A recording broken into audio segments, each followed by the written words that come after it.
Where is my live stream gonna take it all away?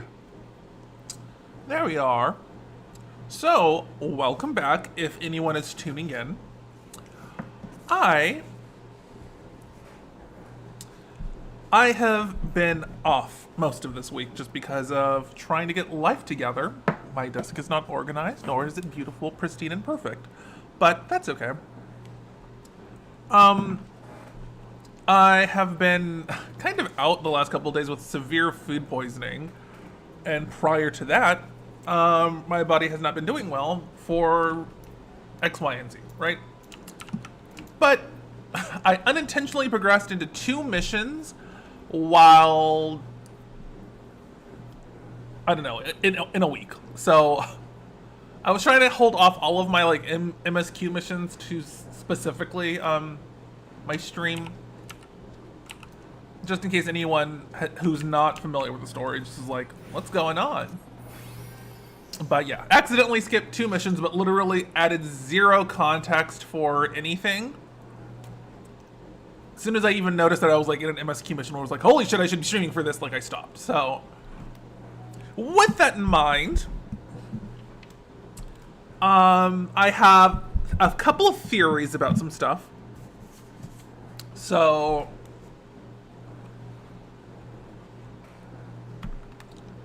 not even deliberately looking up stuff, but Vina, or Vinat, how it's spelled.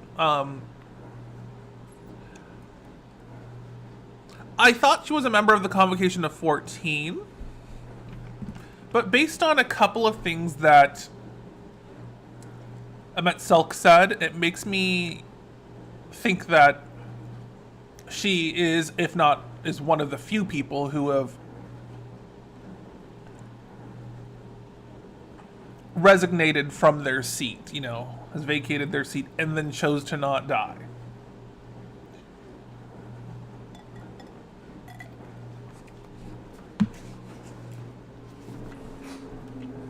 With that being said,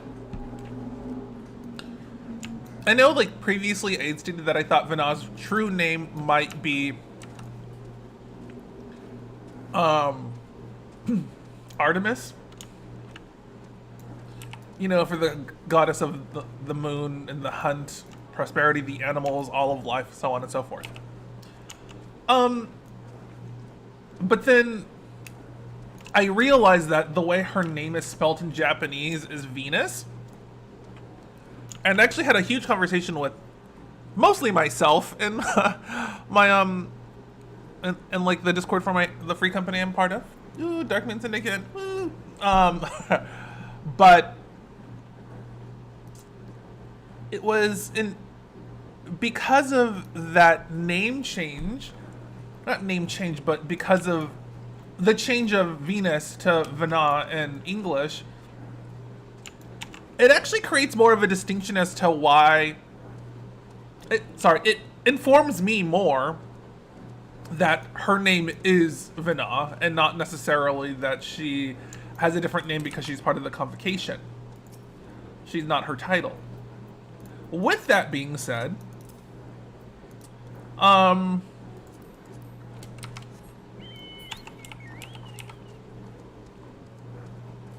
with that being said, and the fact that her colors, when we see her sophist robe, and that brief cutscene when we first come to Elpis, leads me to believe that she is the one member of the Convocation of 14 that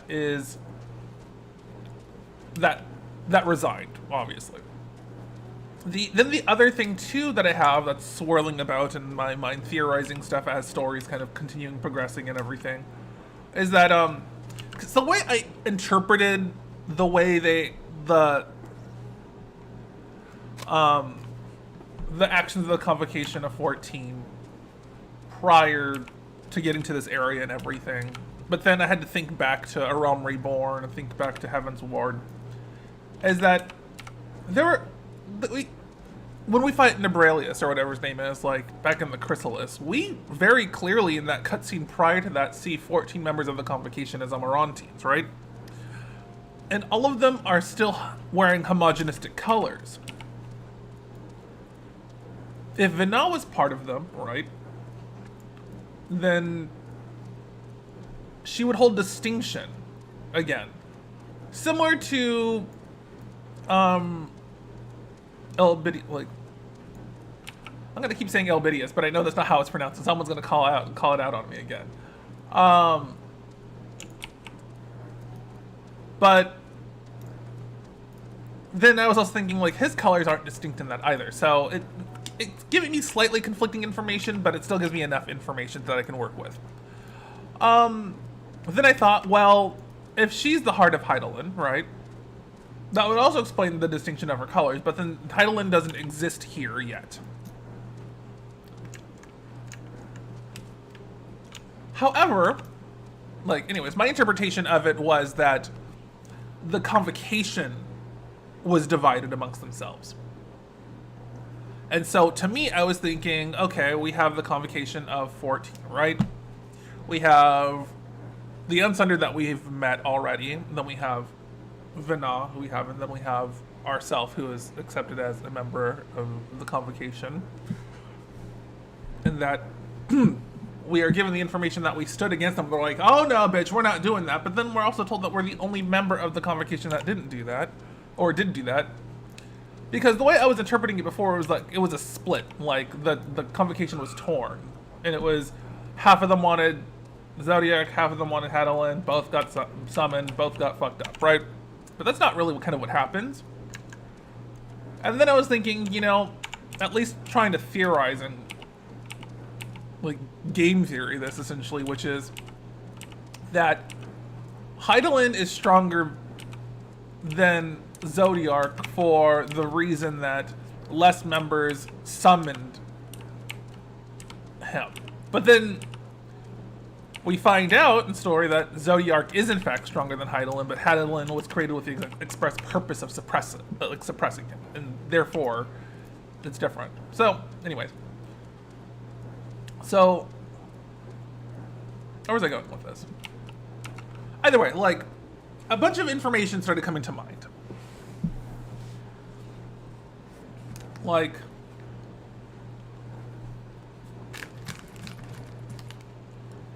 little bits and pieces of some cutscenes,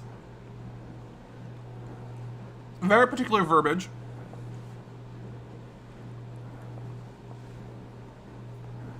and not just the discovery of Medion, but the fact that to the Bureau, she doesn't officially exist because no information has been subjected to her. Then we find out that Hermes, good old potential Fandaniel, right, says he'll submit it when he's ready, right? He's still doing tests.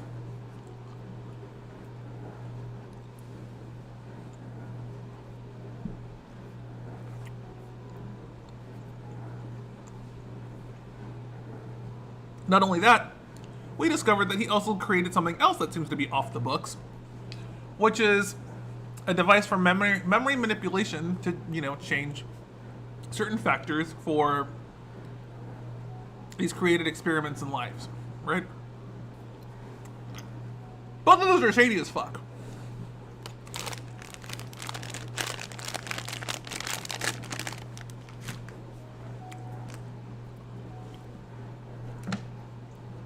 Then he says he would expressly never use it on another ancient or Amarantine because that would be morally reprehensible, right?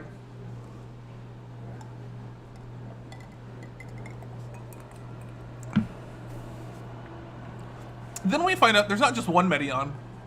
She's one of many, and they've already been sent out into the greater universe. I bet you that little bitch is the reason we have the final days.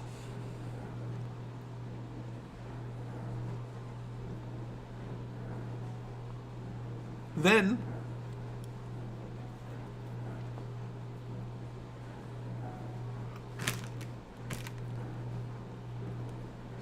it got me wondering. We spent this whole story arc at the end of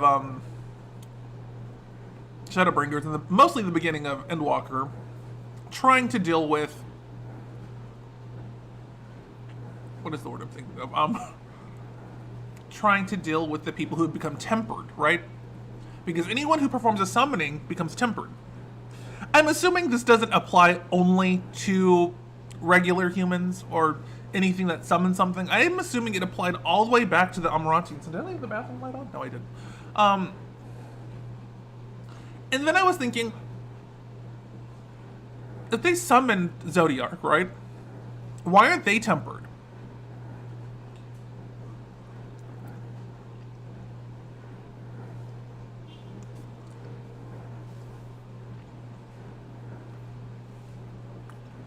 And then I was thinking, maybe it's because they have a full soul, right? That they're fully comprised of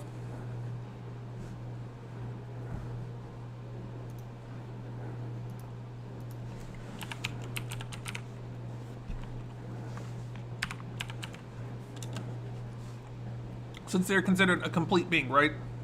That maybe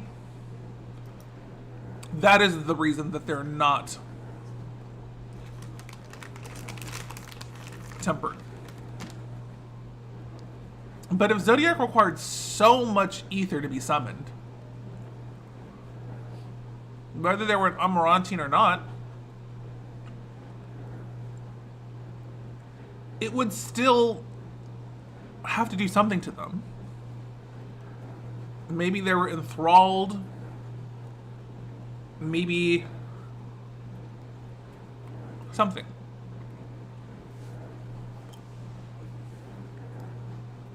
Obviously, something had to have happened to force them to think of Zodiark as a god. Because they created him, they summoned him, they made him.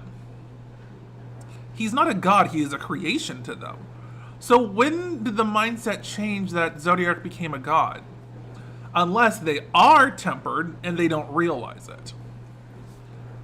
And the only way they wouldn't realize it is if there was some memory manipulation that had happened prior to them summoning him, I should say.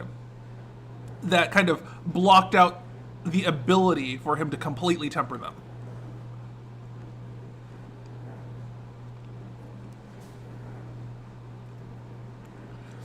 Which makes me think, again, Hermes is a lot more involved in the final days than we think.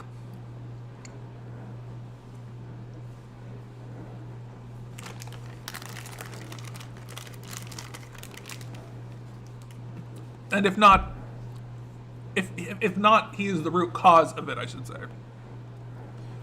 And like, this whole time that we see him and we're dealing with him, he's very reluctant to join the convocation because of his own personal reasons. But then we know that at the end of this, he's going to join the convocation one way or the other. And I think he joins the convocation because he causes the final days, and that he manipulates their memory so they don't remember that he actually is the reason that he caused the final days occurs. And his guilt is what essentially allows him to be sundered.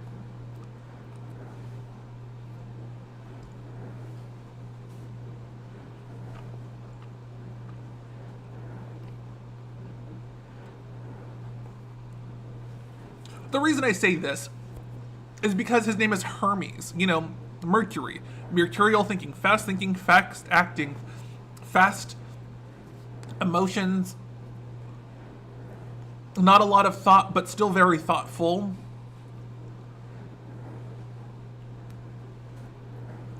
Emotionally driven is what I'm saying.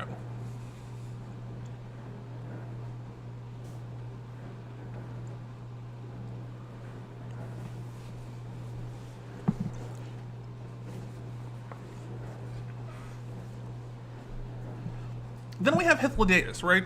Who's not a member of the convocation.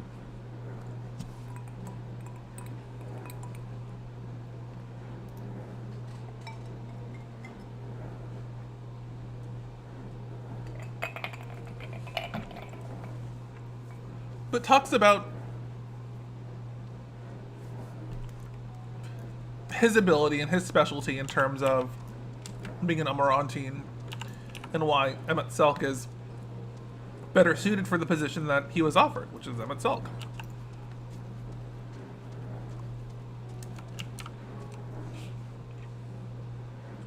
So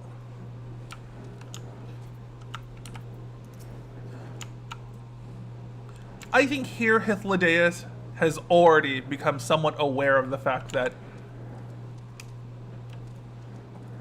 Hermes is not the best option for it, but frankly, one of the few options available for the convocation because of all these other qualifying aspects, even though his disposition isn't the greatest and the best, and he already seems to have a proclivity towards secrecy.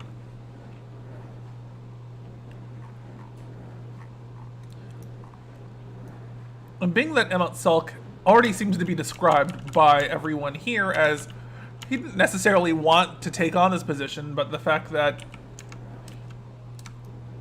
his connection to the current Azam has kind of pushed him into the spotlight and pushed him into notoriety, but has a big heart. He's kind of left to pick up the pieces the best way possible.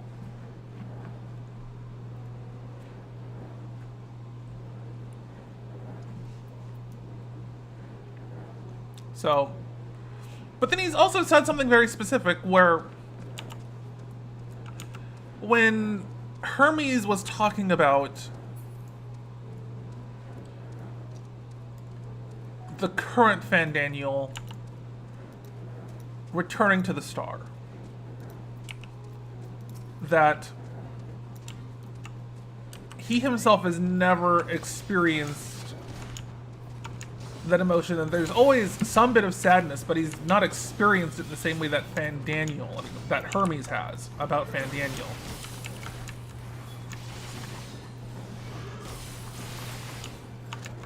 And that got me to think. Maybe part of the reason that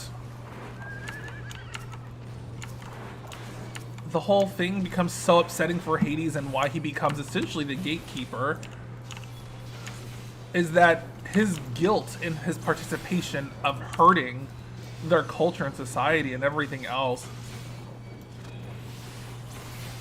is due to his lack of foresight.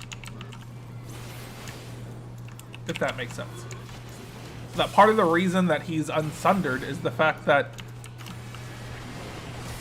his guilt for everything weighs more on him than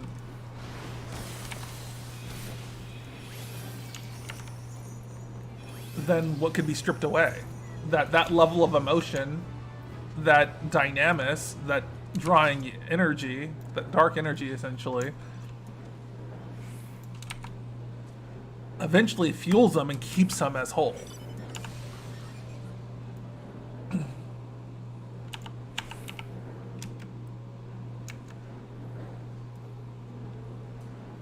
So,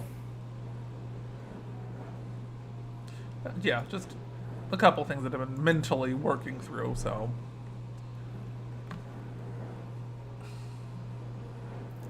And I don't know if it's accurate. I don't know if if I'm anywhere close to on the money. It's just, I've been thinking about this for days. Part of the reason that I don't do so much MSQ is because there's so much information that you're being provided that it's kind of fun just to work with what is available and kind of jump and create your own hypothesis and see how close that is to the narrative that they're pushing and how far it deviates from it.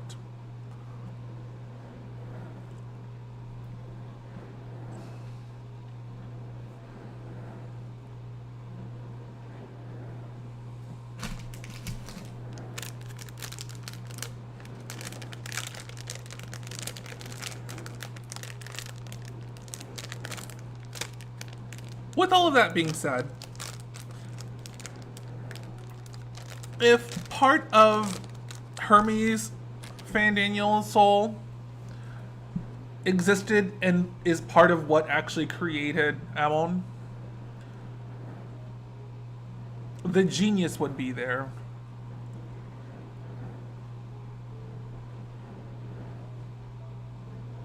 but not the empathy. The secrecy is there, but not the guilt. And so what we're really given when we have Fandaniel as the Telophoroi Fandaniel is that we're given only half of what made Hermes, at best. And the guilt behind creating the final days, I guess, just hypothesizing and theorizing here, is that the acceptance of that he's already ended the world is just a push towards it, and that he's gained his memories, and he already says that he doesn't feel like he's either of them. That's fine. I believe that. But I believe a part of him that was still Hermes wanted to see Medion again. And I feel like if Medion and all her sisters and cousins or whatever who are floating out in space exist, it wouldn't surprise me that he'd want to bring them back and see them for one last moment in time. In some aspect or another. But that's just me. So, I'm going to continue with some story. I'm going to throw away some of this trash.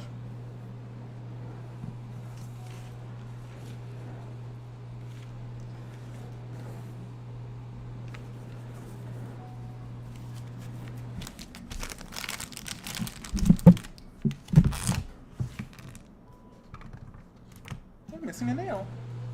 1, 2, 3, 4, 5. Oh, never mind. Petaruda.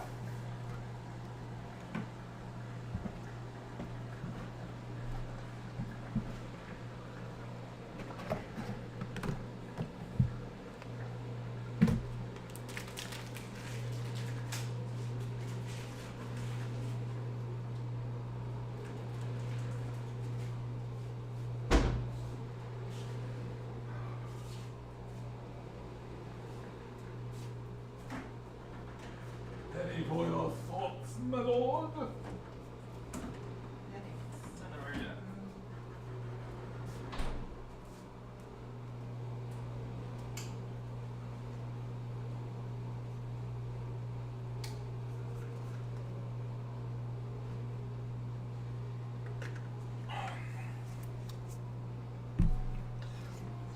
Naomi Campbell and these hoes to the ground next.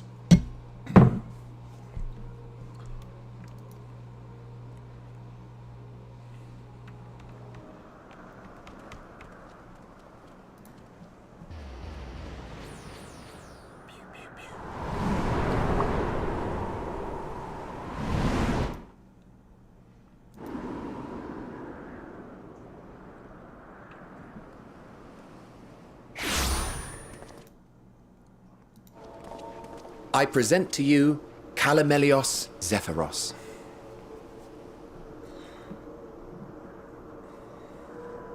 God City Cloud something? Okay. Here you will find a number of testing facilities, as well as the observation hub of Poiton Oikos. Right then. Let's begin by...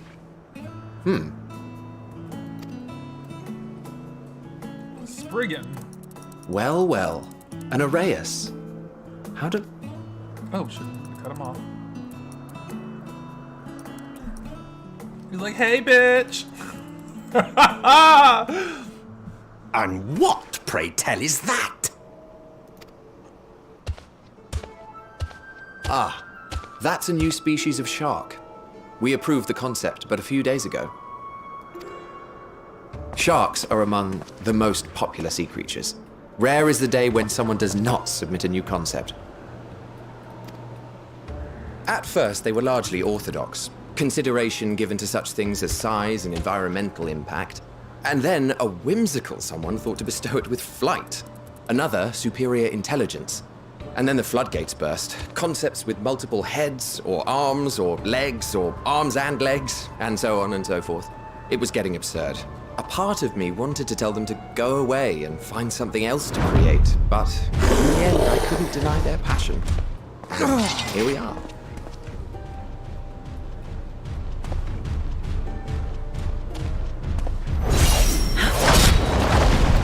Oh, this better be Vana.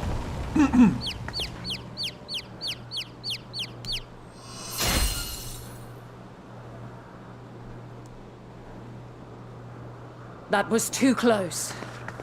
Are you unharmed? Well now, if it isn't a pair of familiar faces. Banar, that we should meet you here.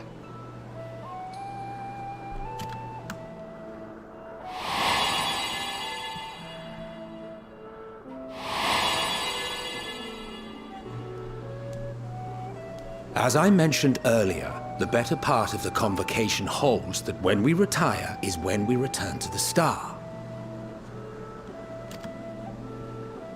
Well, she is not among said majority. Even after stepping down, she carries on with her work. Okay, so I theorized correctly. And I think that's part of the reason that she's in white, is that one way or the other, she's gonna hold distinction. Not in particular, it's just her ether seems to have been completely changed and... Anyways. Vanar is her name, and she is the previous Azem. Wasn't expecting that, though.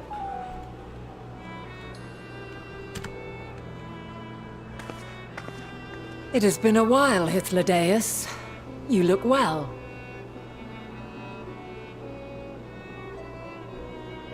I am curious, though. I wonder if all Convocation members have white hair. Less so, Emmet Selk. I dare say the lines upon your brow have both deepened and doubled in number. A shame for one so young. You must make an effort to frown less often.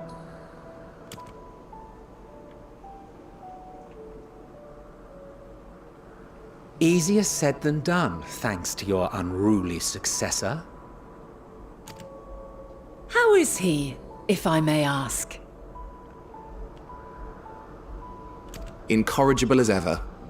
Rushed headlong into a volcano on the brink of eruption just the other day.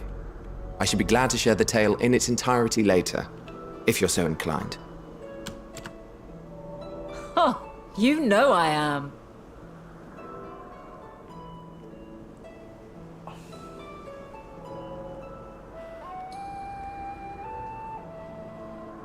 Even the music.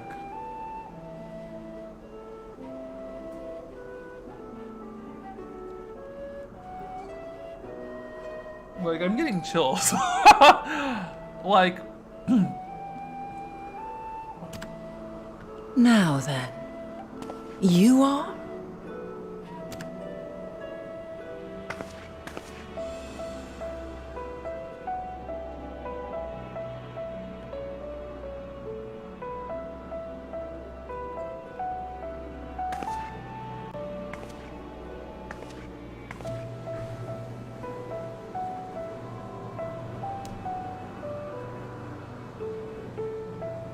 I say, have you perchance come from the future?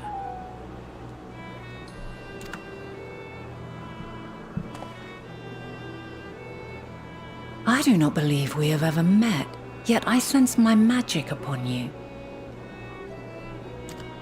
Oh. Therefore, if I wove the enchantment, I could only have done so at a later point in time.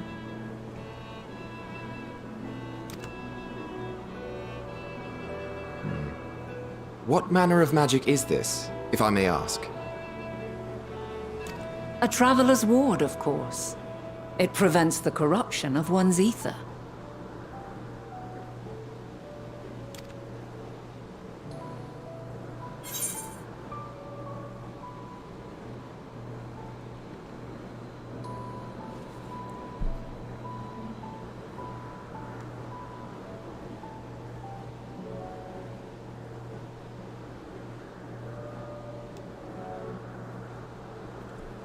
I didn't even think of that. Oh. Oh, both. I want this one, though.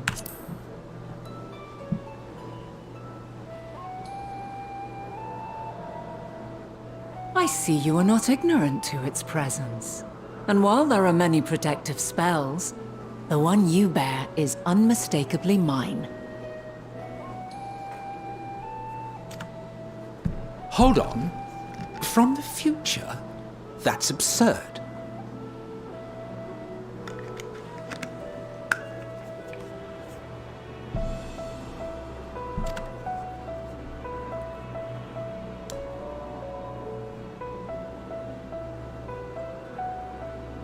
What is it? Are you unable to speak of the matter?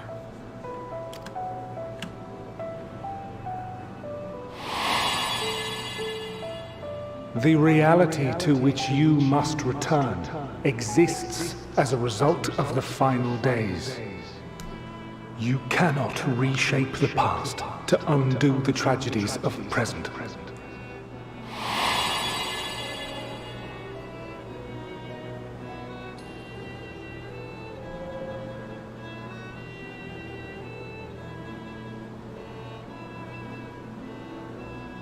So, your actions here will not change your history, but they may yet affect the course of ours.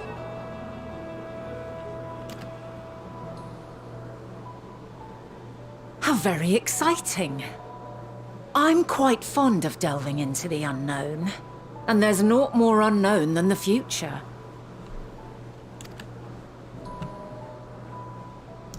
Until a moment finally arrives, we cannot know for certain what will come to pass, regardless of our supposed foreknowledge, so you needn't worry for us.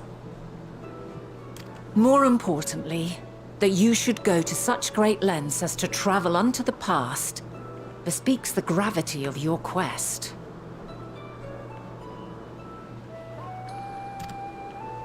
Will you not reveal it to us? Mayhap we can be of aid to your cause.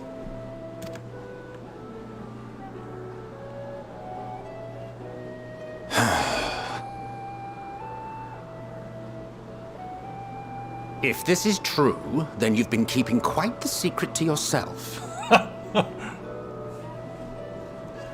Thank you.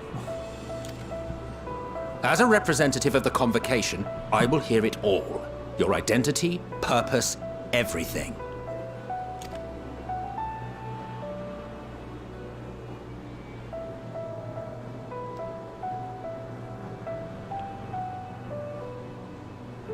Why don't we move to a place more conducive to calm conversation?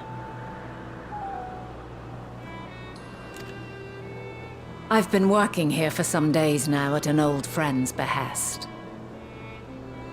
If it is agreeable, we may make use of my accommodation at Poiton Oikos. Like, homegirl jumped from the sky like goddamn Captain America. We were meant to meet. I am certain of it. Else I wouldn't have marked you so clearly, and sent you unto myself in the past. It's precisely the sort of mischief I would get up to. And quite inspired, if I do say so myself. Oh, this is good.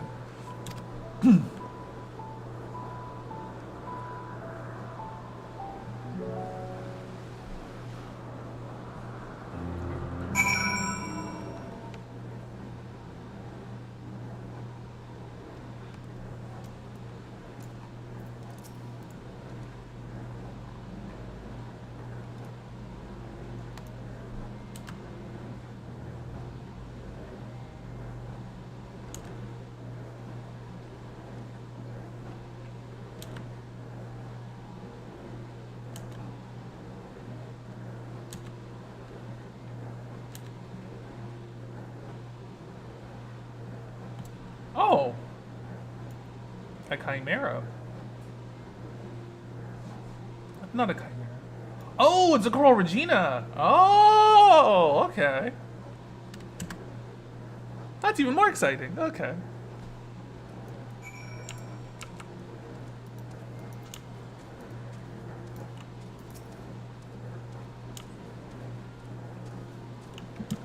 Hi, buddy. You're beautiful. Perfect. You look like a model. You look like Evangelista.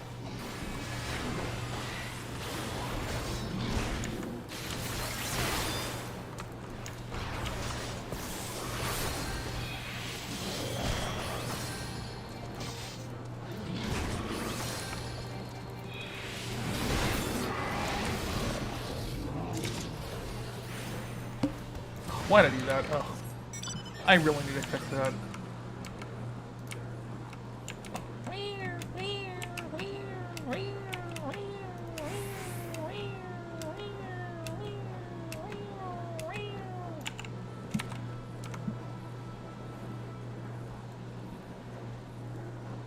I can move you to 6. I'll move you to 6.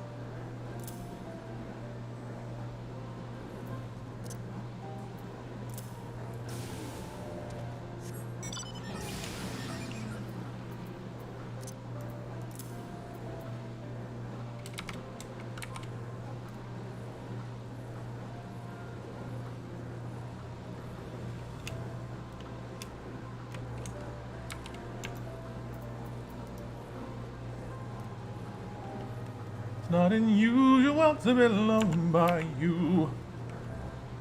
Not unusual to be loved by anyone. There you are.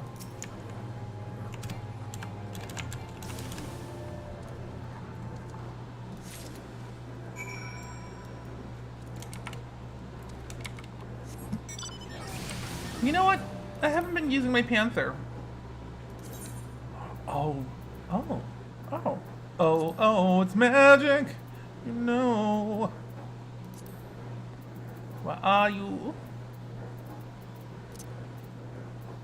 Where are you, my little Panzer-chan?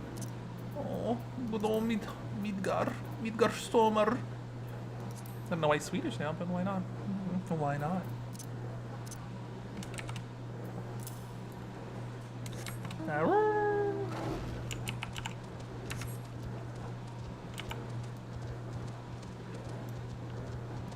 I worked really hard for this panther, so I'm going to use it. Oh, okay, that's not something I'm gonna kill. Oh, that's a big-ass minotaur.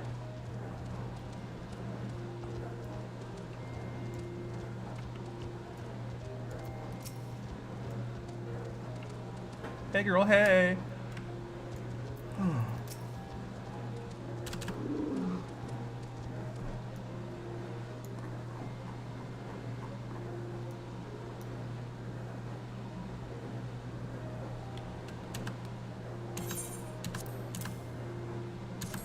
A concept crystal? Oh!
This is wonderfully endearing that, like, Vana is like, we've got so much in common. We must be friends. I can see that you must be from the future because you've got my magic on you. I have no clue who you are. But we've got lots in common. I love it. Let's be besties. That's essentially what she's telling me. She's like, we're besties. You just don't know it yet.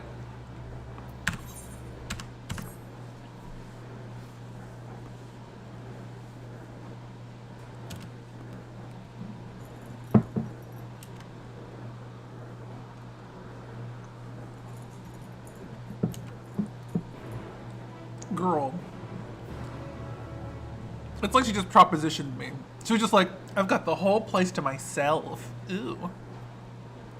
Okay. Thanks. Oh, my future ex-boyfriend is gone. Rude. Melon pipe. Oh, no, I read that wrong.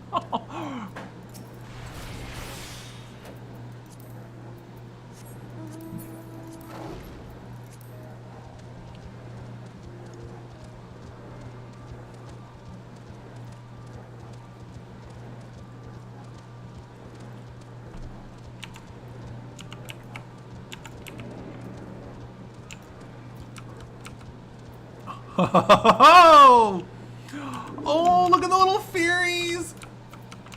It's like, Let's see what this guy says.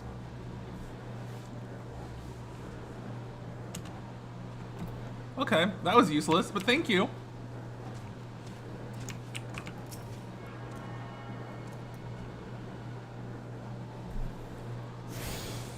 So, Santi, I'm assuming that you just got here. I can't see. Why does it never give me timestamps? This is so irritating. Anyways, I'm gonna catch you up to speed with a little bit of my fan theorization, right? Or at least, it's not a theory, it's more of a hypothesis at this point because, yeah. So, thank you, dishwasher. Is that, here's what I think.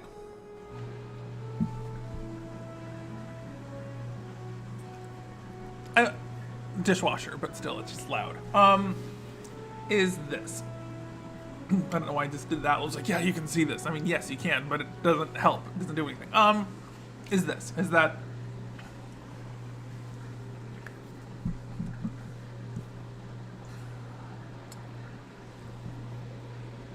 I was theorizing that Vina was a member of the Convocation of 14 that didn't return to the Star. And that the whole reason that little bit of time that we see her in that one shot of the, like that 1 or 2 seconds that we see her in the cutscene when we first get to Elpis, and that she's the only one in white is because whether she was a member of the Convocation or not, and she stepped down, she's going to hold distinction. And then, because previously I thought maybe she still is a member of the Convocation of 14, because in my head, the way that Emmett Selk explained it in Shadowbringers is that half of the Convocation was for Hazediark and half of it was for Hydaelyn, and then there was some fuck in the middle who was like, I don't like either of these options, which I'm assuming is me, right?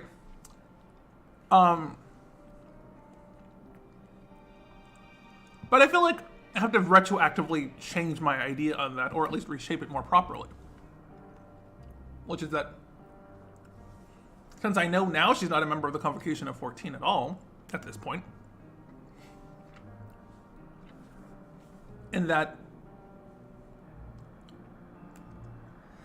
Hermes is an indecisive little bitch. Granted, I like him, but indecision only gets you so far, right? But then, I'm also realizing this little motherfucker is a lot more shady than he lets on. And I guess I'm just very good at disarming people by being a little trusty little green-skinned friend who's not really green-skinned at all.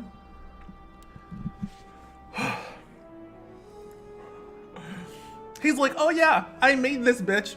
I made a bunch of bitches like her and I sent them out into the universe. I didn't tell anybody. And I bet you that's the reason that the final day started. Little shady fuck over here, right, Hermes? Little, like, I don't know, fucking his little 10-year-old mind reader girlfriend. I said it. He's a pedo.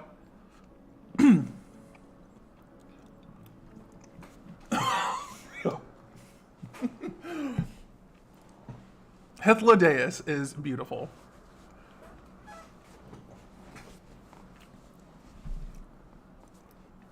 I mean, everyone on the internet, from what I see, calls Hythlodaeus the boyfriend they never get to have again. Or whatever. Their Final Fantasy XIV boyfriend. Mine is still Fandaniel, but that's okay. MMS. Hermes, on the other hand, no. See, now I'm torn. I like Hermes and I like Fandaniel because they're both crazy and they're both the same person. But one of them's more of a complete crazy, And the other one's kind of just a chaotic crazy. You know what I mean? Anyways. Not what's his name? Ugh. The guy with the hair. And the face. Ugh. You know who I'm talking about. Homeboy that turns into Shinryu at the end of Stormblood. What is his name? He stole my body. He was deep in me and I did not enjoy it. Because it wasn't good.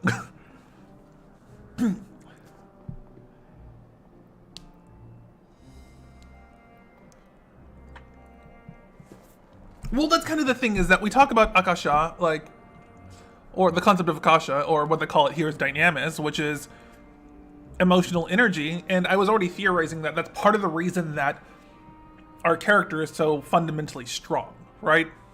Is sheer will and determination. Is that he might not have a great level of ether, but the fact that he's emotionally evocative is what makes him a powerful being. That he's capable of at least seeing a different route of options presented when those options are presented and no one else can see them. So he's got this whole abundance. Anyways, but like the whole universe already seems to, like, if the universe is made up with like 68% of like this dynamis energy, right? Let's just call it dark energy. But it's empty, but it's there, but empty. Of course it's gonna be fucking depressing. Like, it's not filled with anything. It's not charged in any aspect. So you're sending out these little bitches who are gonna go like, oh yeah, I'm gonna read the mind of the universe. There's nothing out there. It's empty, and now I'm depressed. You know what I mean? I've come back pissed off and depressed and upset. And let alone the person that created us is a depressed little fucking bitch. I mean, I say that, and like, I have depression, and I'm calling him a depressed bitch. It's not his fault. I apologize. But like, if you create something from a dark place to send it out with a dark motivation, it's not going to return with positivity. You know what I mean? You're not cultivating it in a way that's going to elicit a positive, nurturing, growing, loving relationship with the universe and yourself. You know what I mean? But he is still a fucking bitch, like, for doing it that way. You know what I mean? He is emotionally dependent on a child, essentially, to help him stabilize himself, and that's not fucking cool. Like, and it really is really, really, really, really upsetting to me. Because there's a couple points in time where I've done a couple dungeons, and I seriously think of it, and I'm like, this is making me think of generational, like, abuse and generational miscommunication and trauma that happens when you're a parent, that you teach your child without realizing, and they teach their children. And then we have this doing the same fucking thing, and it's just like, of course none of this is gonna go well. And then they're gonna latch onto people with strong and big personalities because they see something in them that you don't. You know what I mean?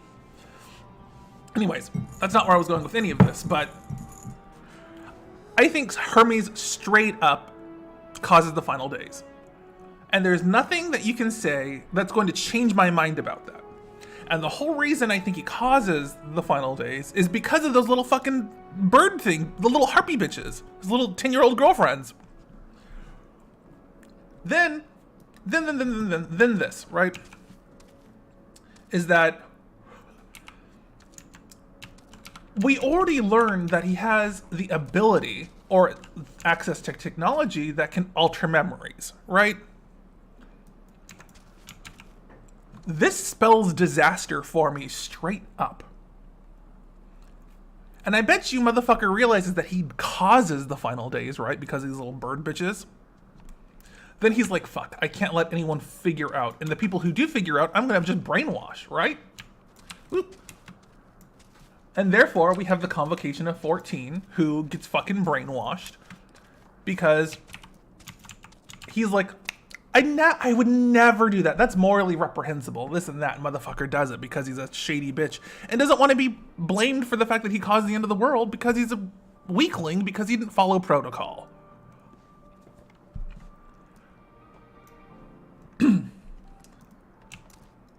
With that being said, I think he joins the convocation of 14 out of guilt. He's like, oh fuck, end of day, like, cause the final days. I'm killing the world. I might as well join and come up with a solution for the problem, which is, and I'm gonna say it, to create Zodiark.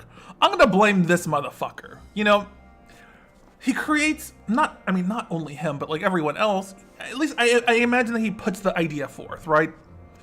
A being of chaos and energy and darkness and creation. That sounds exactly like the kind of thing that Fandaniel and Hermes would create, because he's already that kind of person. Creation comes from a chaotic place. And when you're trying to harness all the darkness and emotional energy in the universe, the only thing you can look forward to or expect is nothingness and chaos. Therefore, Zodiark. So, anyways, that's what I think. And then I think Hydaelyn, or Vana, is created not solely by Vana, or hold on. I think Hydaelyn is created by Vana, or at least people who are trying to find an ulterior way, but doesn't require as much ether as Zodiark does, because it already has the express purpose of what it's meant to do, which is to stabilize the crazy of Zodiark. But then it got me thinking, right? Like, anytime some beast, some people, anybody summons a primal, they're fucking tempered. Why would the convocation be any different? And then it's like, they're aware that they created Zodiark. Why are they calling him a god? They know he's not a god because they made him. So then I think, okay, maybe they are tempered. Maybe they are enthralled in some aspect and they're not completely tempered like everyone else because they have complete souls. Or because of the fact that there was some memory manipulation that happened because of Hermes that prevents them from being completely tempered. You know what I mean? Either way. That's where I'm at least, when it comes to story and theorizing stuff. And it is, I don't know how accurate or how inaccurate it is, but that's just kind of what my thought process is. And also, do you like how Chapu looks? Isn't he looking fabulous?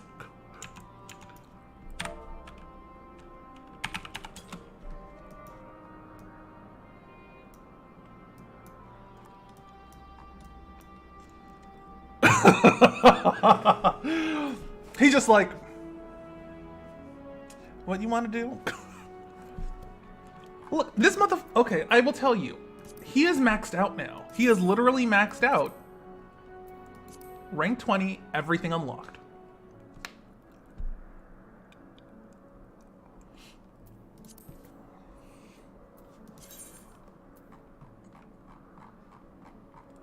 Where's my Pally? Pally armor. Ooh, I forgot how ugly that was. Never mind.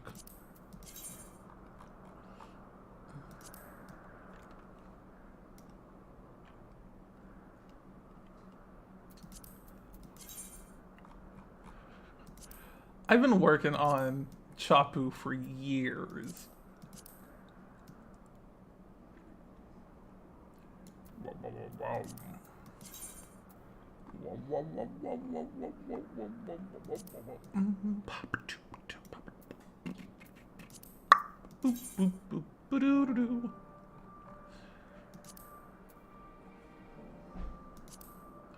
Also, the little post-Muggle outfit just...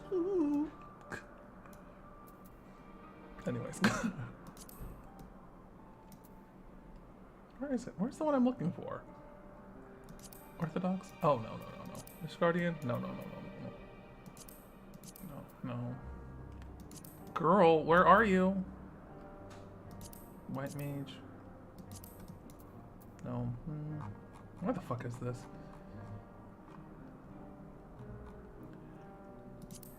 There we go, of the round.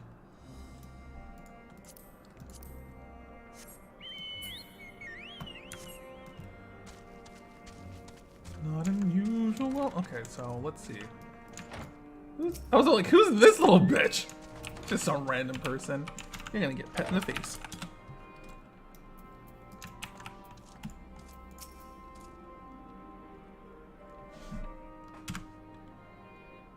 Ooh, they're gonna talk. Are they gonna talk in this cutscene?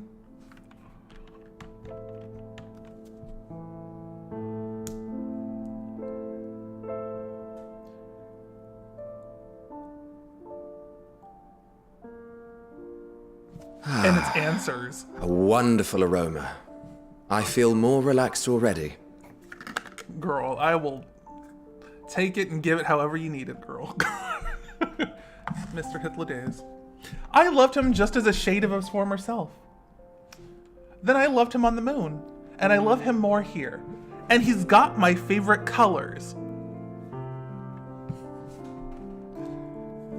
And I love the fact that it's purple for a very symbolic reason. Would that I had sweetmeats to offer, but I travel light out of habit.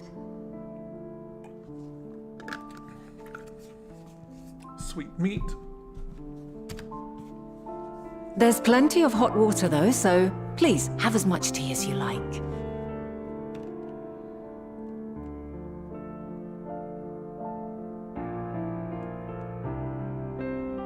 I don't want to like end this cutscene because this arrangement of answers is beautiful.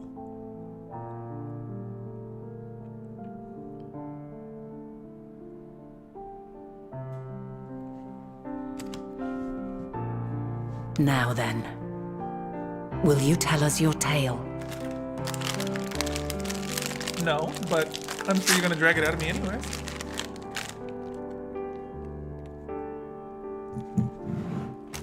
Coconut.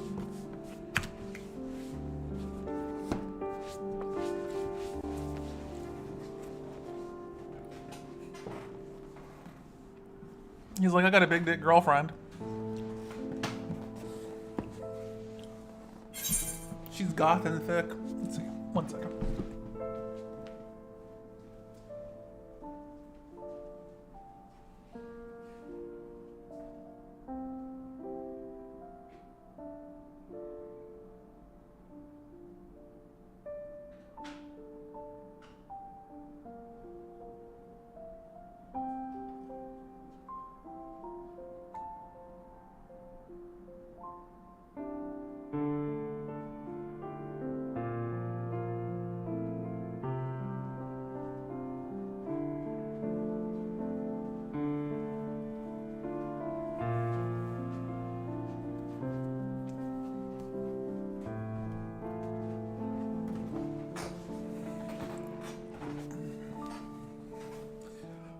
In the future I came from,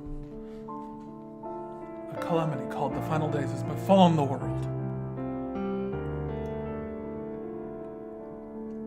The world has been sundered, broken into shards. Mankind is being forced to flee this. No, I don't like that one. That's why I said it that way. Let's see. A calamity called the final days has befallen the star, the world. Okay, let's do it that one.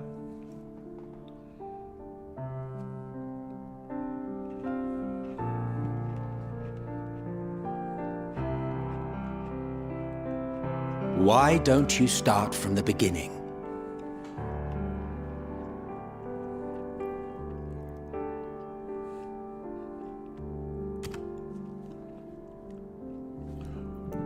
He's like, you're my future boyfriend. He's like, you're my future husband. You're my boyfriend. That's my wife.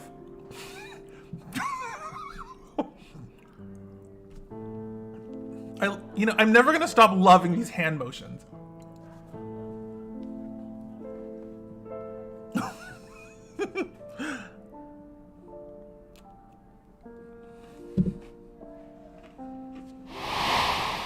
Ooh, girl. Ooh, girl.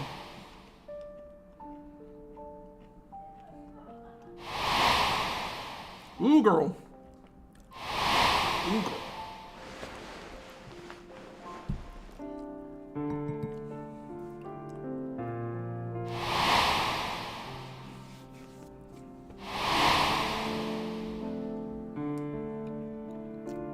And he's like, I'm just dead?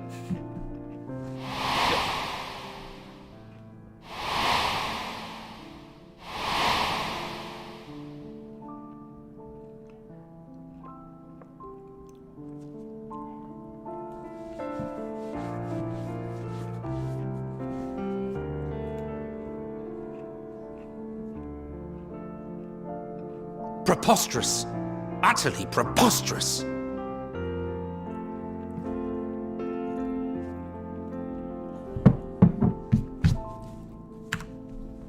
While not the words I would have chosen, I too have my doubts. Much of it borders on the incredulous. What of you, Vanar?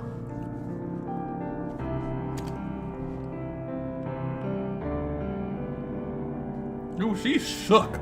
Not knowing the precise details of the first final days, it is difficult to determine the veracity of the tale. Supposing it is all true, I must ask myself why I would do what I did. Why would I feel I had no recourse but to oppose the 14 and create this Heidelin?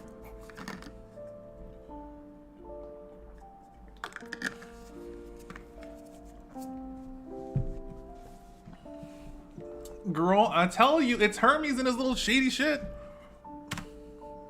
Circumstances change, of course, but it would not have been an easy decision regardless. No, there must have been a reason. One compelling enough to force me to take such drastic measures. Then there is the Elpis flower, which I said would serve as a guide. That it's of import to your mission is plain, but your presence here leads me to believe that this place also holds significance. But what could it be? What are we meant to accomplish?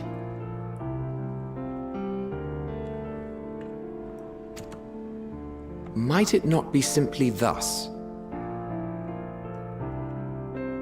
In the future whence he came, the final days could not be averted. Mankind has no choice but to flee the star. By alerting us to that eventuality, perhaps you wish to pave the way for other futures. Theoretically speaking, it is a possibility. Yet if that were my primary objective, I see no reason to guide our friend to Elpis specifically. The capital and Amarot, or even my own home would be more logical destinations.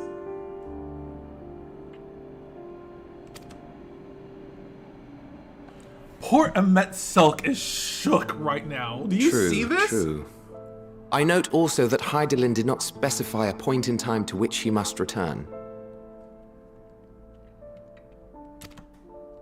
By this, it may be inferred that it was not critical that we should meet.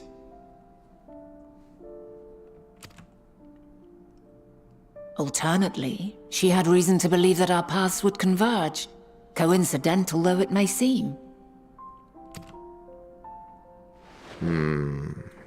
This is quite a puzzle. I'm gonna We do call not this have all the group the pieces. Scions of the First Dawn, okay? Thank you. Scions of the Unsundered Dawn.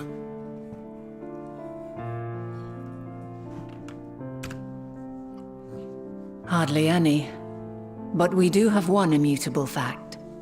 That I'm chilling right in front of you? If the final days are indeed as described, they will bring death to all that I hold dear. Yet despite being afforded long years of preparation, the only provisions I could make were for flight. Nay, my first and foremost endeavor would be to find a way to forestall the coming doom. Given that even the 14 failed, mayhap you deemed it impossible. Nothing is impossible. This I have always believed. Girl, dicks on your nipples right now. I demand it. And if that's Heidelin crass. is indeed me, she would believe the same.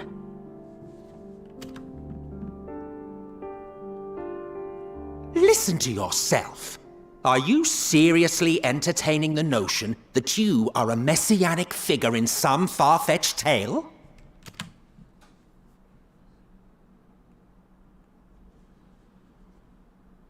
Well, I will not. I refuse to accept that our world could be undone by some unforeseen calamity. I also take offense to my portrayal as a megalomaniacal madman. I don't think you're a megalomaniac. Okay. To sacrifice oneself for the star is a noble act, and I would hold those who gave themselves to this zodiac in the highest esteem. And you do, girl. Yet, you claim I recreated Amarot and populated it with phantoms of our people? A bizarre indulgence that would be insulting to their memory. Worse still, I even invited you there. Literally invited my own downfall. Why would I do something so idiotic and inexplicable?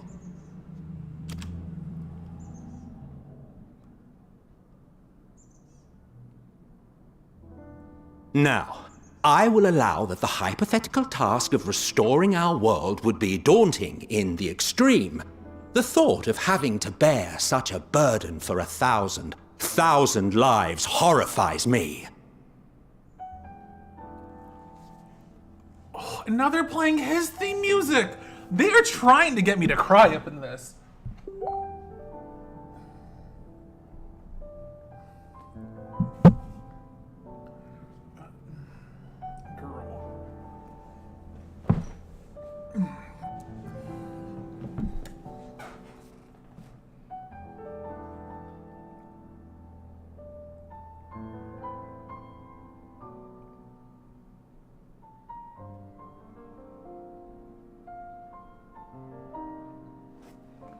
Yep, that is the perfect meme.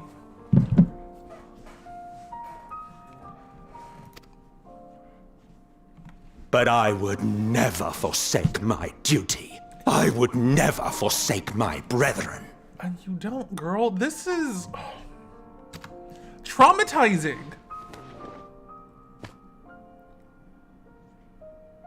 You do not know me. Please call him Hades. Please call I've him had Hades. my fill of your fiction. I will return to my duty, and you will not bother me again.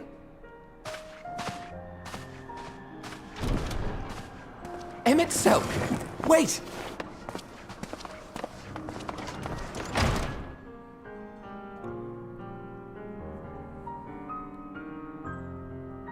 You've seen much of Elpis already. If you have any observations to share, I should like to hear them.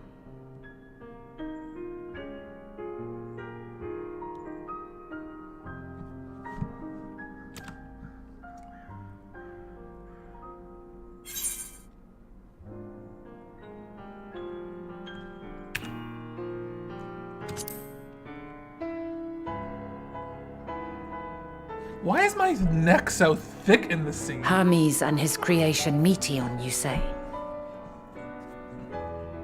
If Dynamis is the self-same energy as Akasha, as it likely seems, then those two may well be at the center of the calamity to come.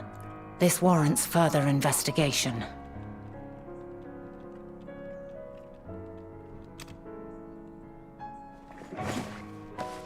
With that settled, 'tis time for action.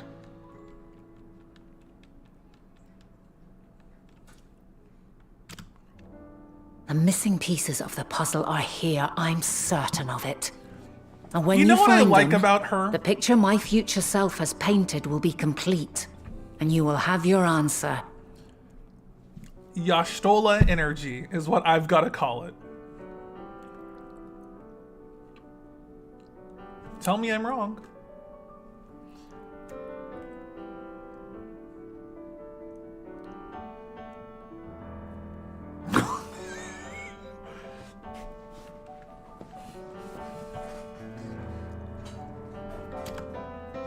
And suffice it to say, I will aid you in your quest. Hythlodaeus? Uriange energy.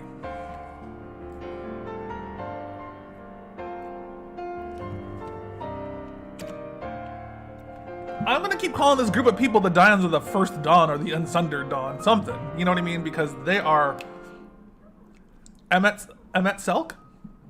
I don't want to be like he's Thancred, but he is an emotional psychopath who jumps around naked. Have faith. Telling me If that Emmet Selk is the man Thancred didn't see Azam that? described to me, we've not seen the last of him.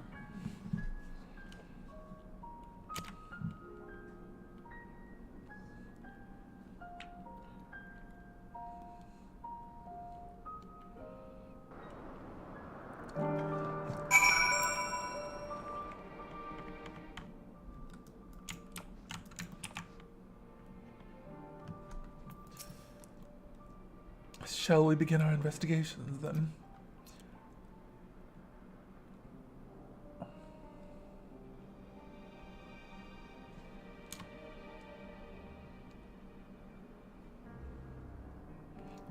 Thus I suggest we fall back and try the tried and true method of talking with the locals.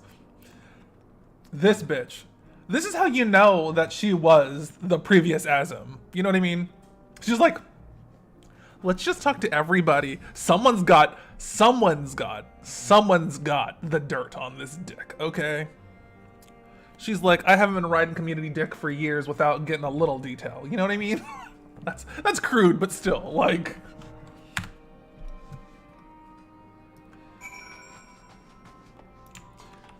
Let me out! That's the door, okay.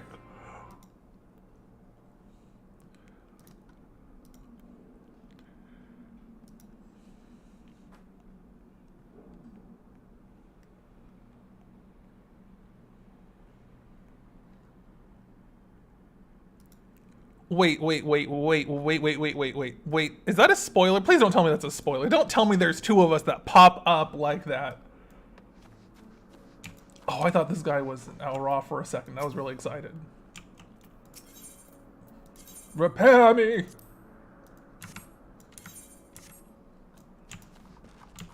Wait, Chapu, did you disappear? How rude. I put on my stuff because I was cold. Now I'm hot.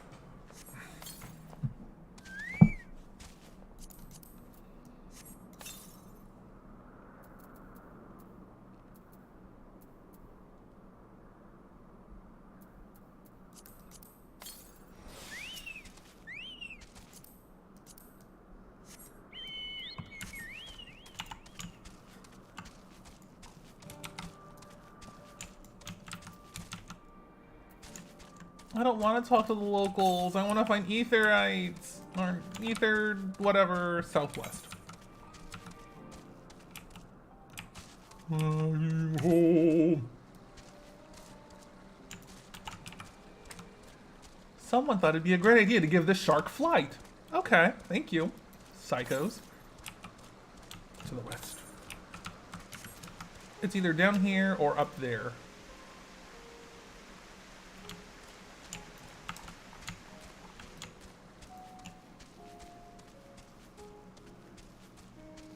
Yep, there it is, okay.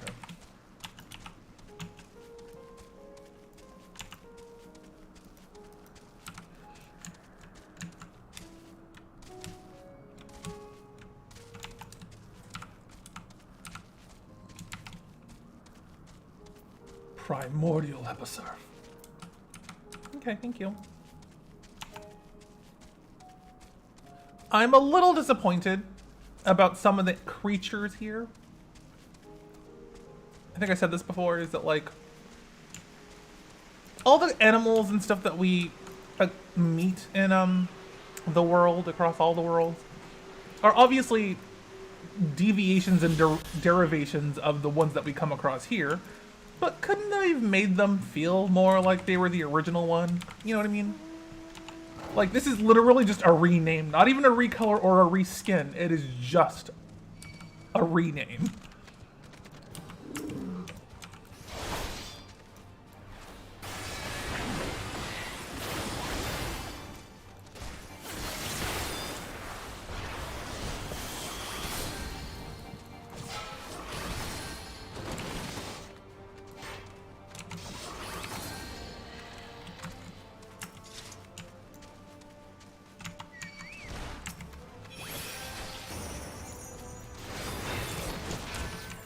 No reason. No reason to hurt these guys. I just want their neck meats.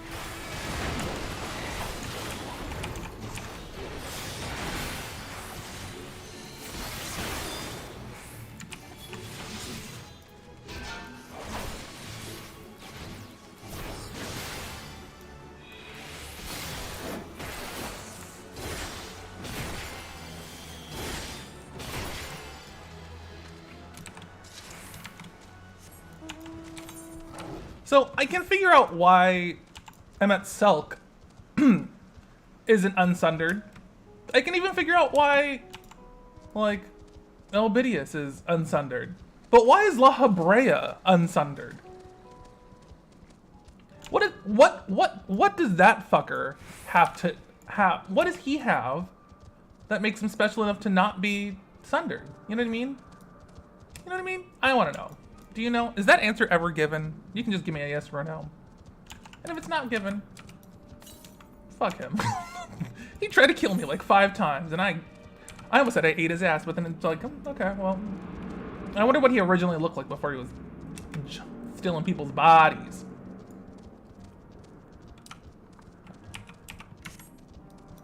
If he looked anything like Laha Tankbread, whatever. Yeah. I have to sneeze.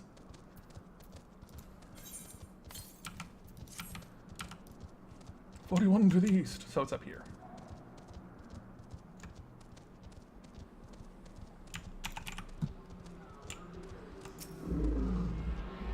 Okay, thank you.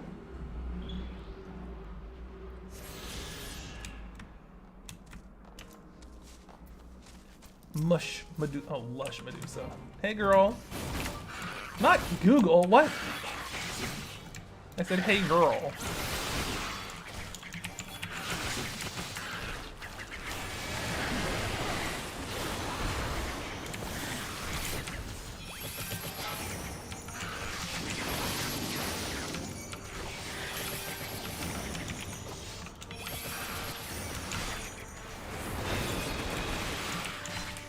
That is a very strong attack, and I appreciate it.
Why am I doing this fate?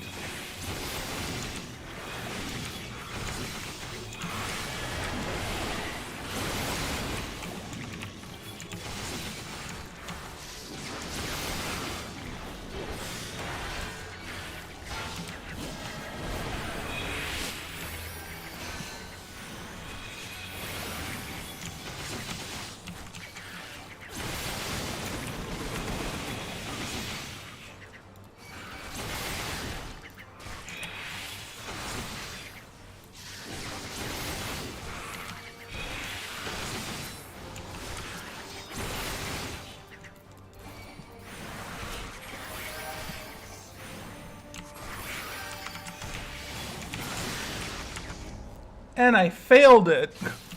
Rude. Come on, girl. Come on, Felicia. I don't know where you're going.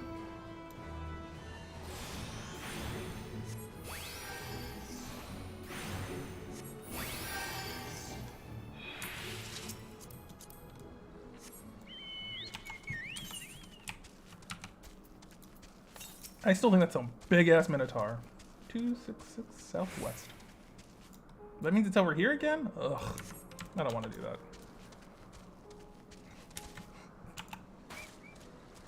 That I'm some megalomaniacal madman. Yes. Not intentionally, but you spent 1,000 years chilling by yourself trying to bring back everyone you ever loved and cared about. Yeah, you would go a little crazy.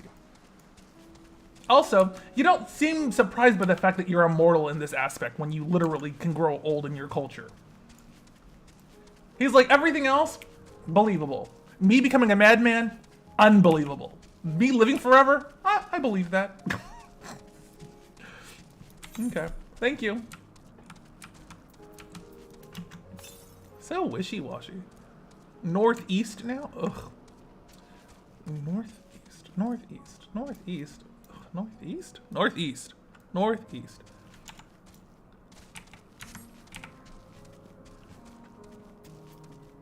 A past not yet come to pass.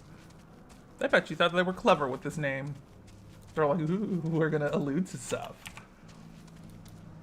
Medion!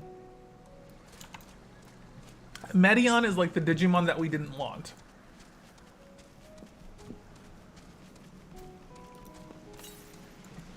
Just saying.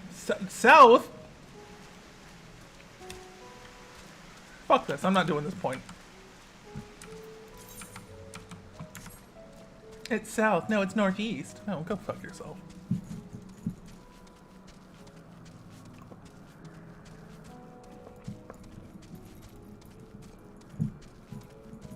What was the purpose of a Minotaur?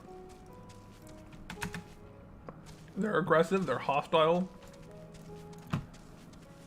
What was their purpose for the greater good of Aetheris?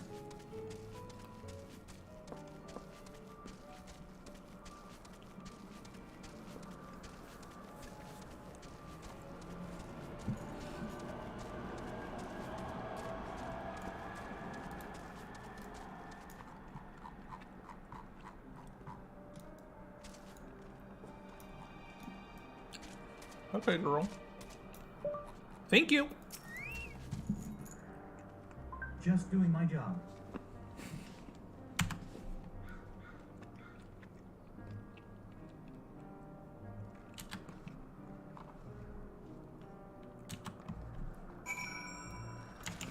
See that bitch over there? Go talk to her. Get whatever dirt you can, then I'll just follow up. Questions for me? Thank you.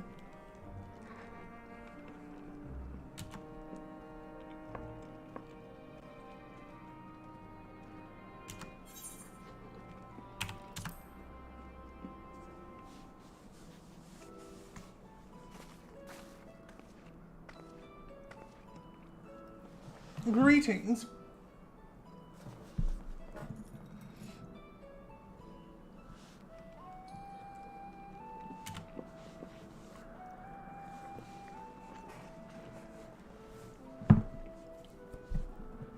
Certainly, mistress.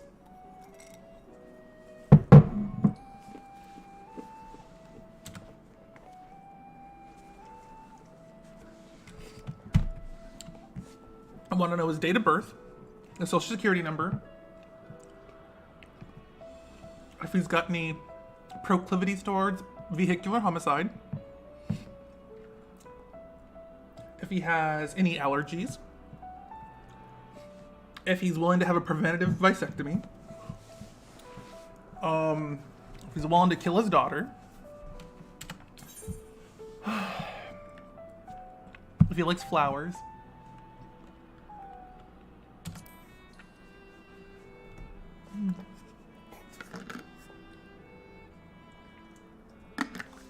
A depressed, lonely man with a proclivity towards young girls.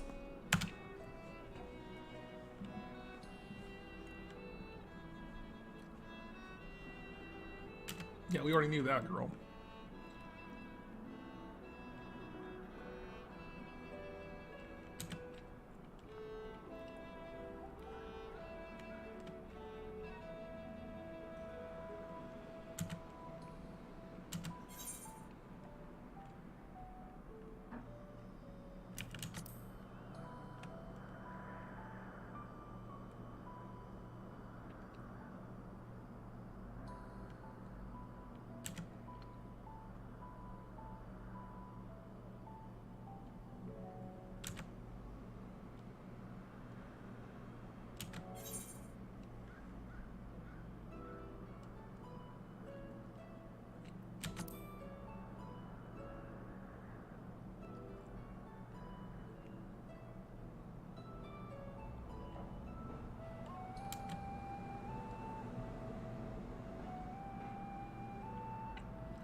Tiameos. Okay.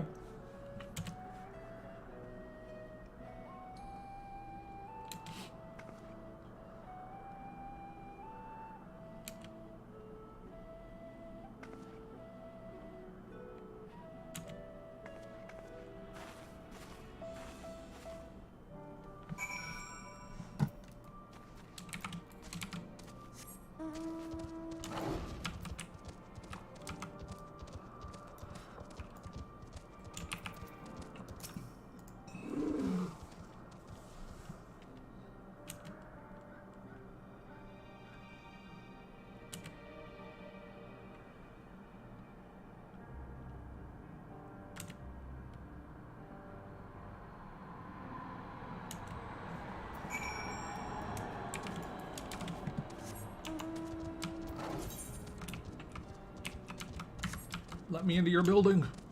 Lights off, doors locked. Creepy.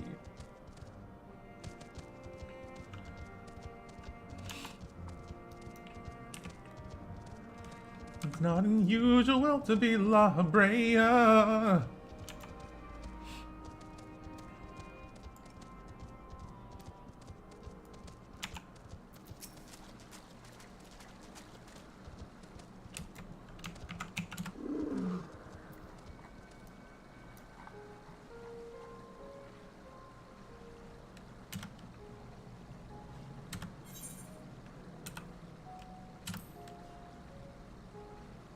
Bread.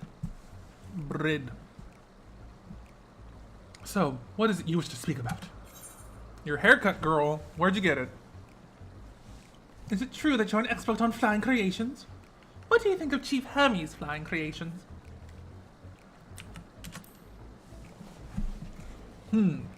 I've got a haircut and a nose.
My name is Gaia, and I will return the power of darkness to the star. Okay, thank you.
These people have very wild gestures sometimes.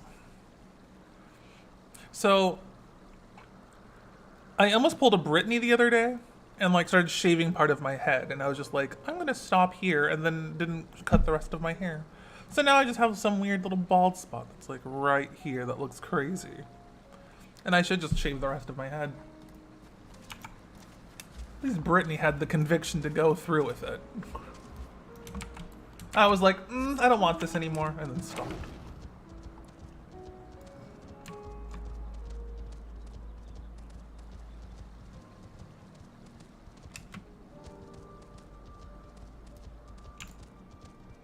Lapito.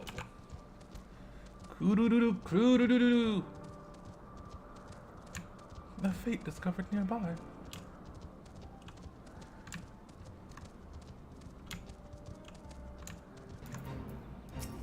Delirious. Delirious? Delicious. Oh, why did I jump off?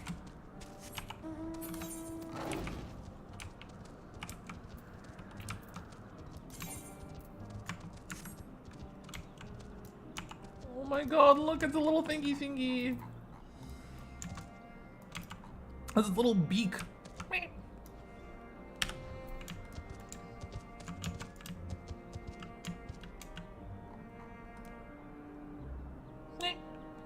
What? What?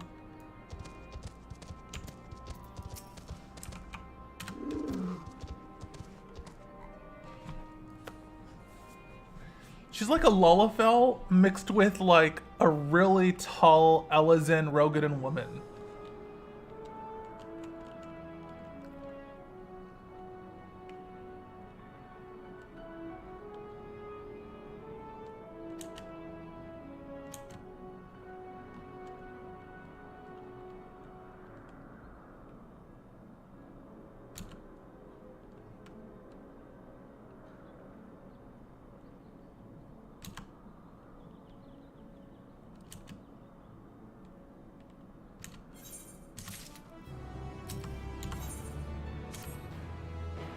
Oh, hello there.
him for the scenic route.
Look at this handsome devil.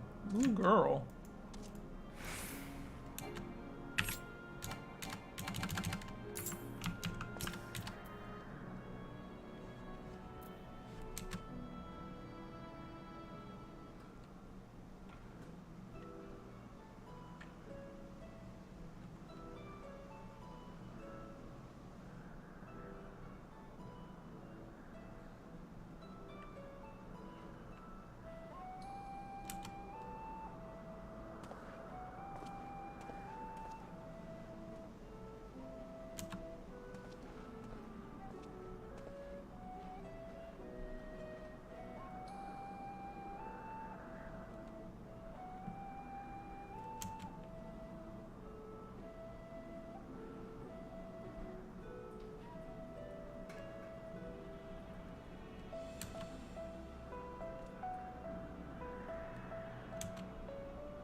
Maybe I'm mistranslating it. Maybe it's like Great Library in the sky.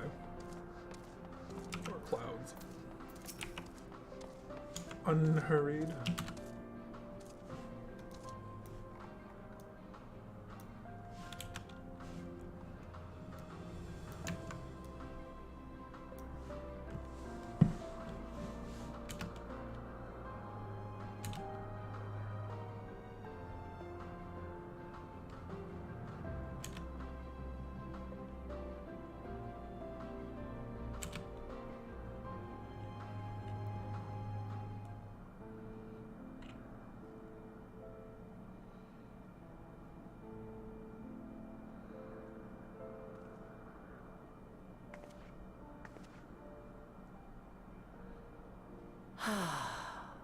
A delightful breeze and a breathtaking view.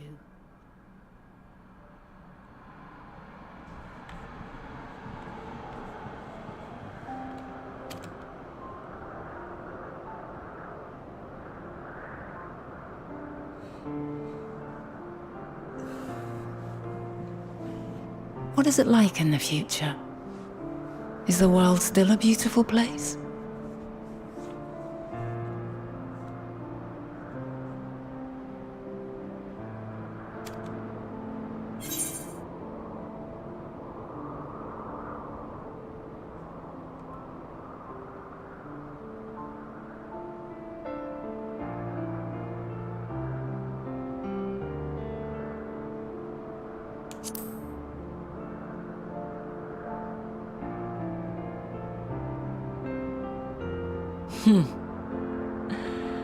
I swear I could hear the glimmer in your eyes and the adoration in your voice.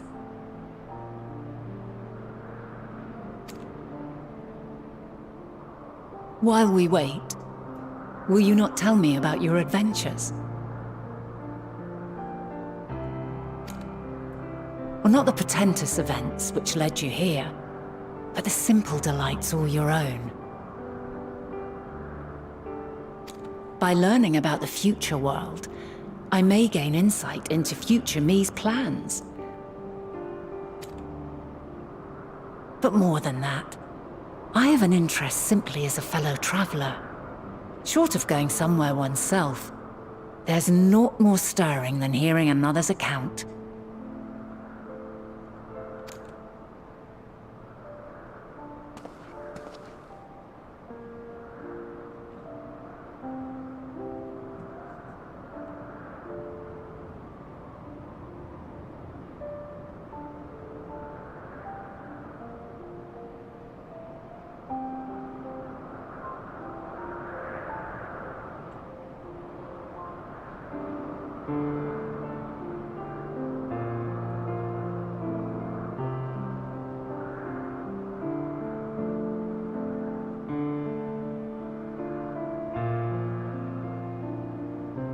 Incredible.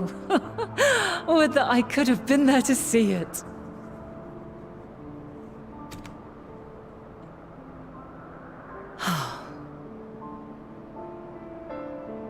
Yours is a harsh and unforgiving world. Yet in spite of this, your brethren hold fast to their virtue. To know that the light of mankind's potential still shines, even in that faraway place, it gives me heart.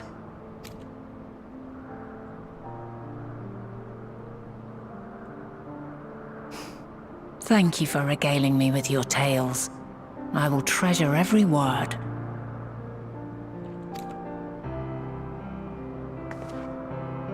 As you know, I was once a scholar. And among other things, I sought to understand the workings of the world.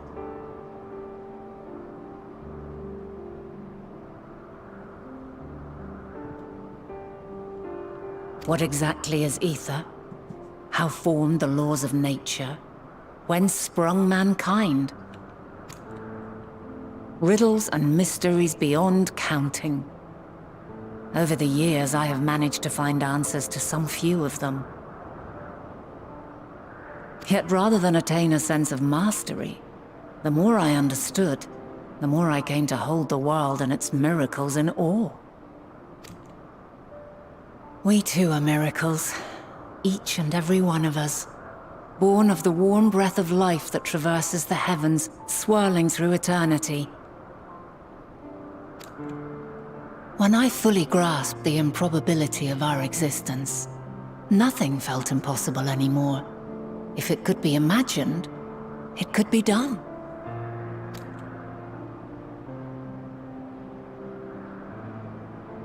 A passion swelled within me. An epiphany dispelling all preconceptions of what was natural and true. And a presence without. Immense, yet intimate. Fate, perhaps, holding us in its tender embrace. As reassuring as it was intimidating. How keenly aware I became of creation's fragility. Built as it is upon precarious happenstance.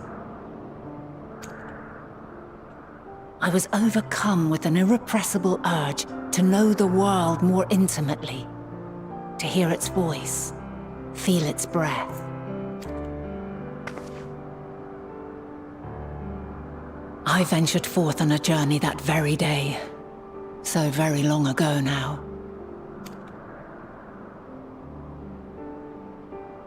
Freed from presumption and prejudice, I saw the world through a newborn's eyes.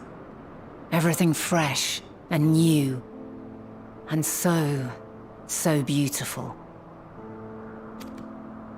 Lands that stretched on forever. Skies one could drown in. The heartbeat of nature, silent yet strong. And amidst it all a people. Beacons of light and life. Laughter that warmed my heart like naught else before. They are my meaning, and my purpose, my love.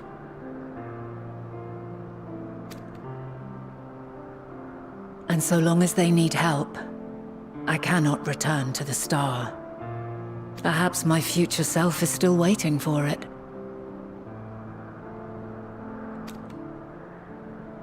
The moment she can let go and walk unto the end. Safe in the knowledge that man will find his own way.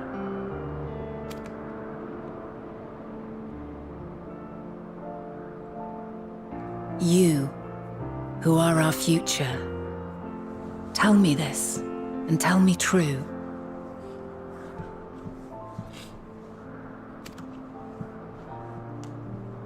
Has your journey been good? Has it been worthwhile?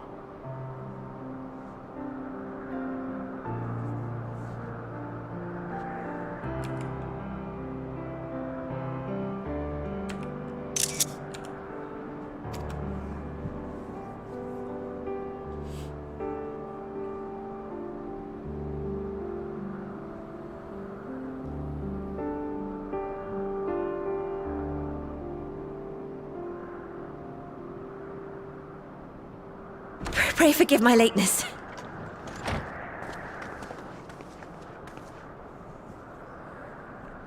My observation subject was rather irritable, and it took a while to settle it down. No need to apologize. Your work takes precedence. Besides, we had a pleasant conversation in the meantime. You're too kind. Now then, I'm told you wished to ask me some questions. Indeed. I've an interest in one of Hermes' creations. Meteon.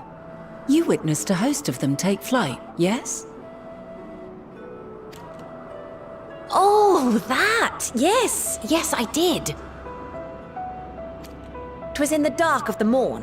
I'd left the Thalassai after nocturnal observation. As I walked along, I spied a bright light climbing high into the southeastern skies. Then, in an instant, it was gone, like a shooting star, only rising rather than falling. But then another shot up, then another, and another. Intrigued, I made my way to the edge to investigate. And who should I spy on an isle to the south but Hermes and Meteon, the Matea, rather.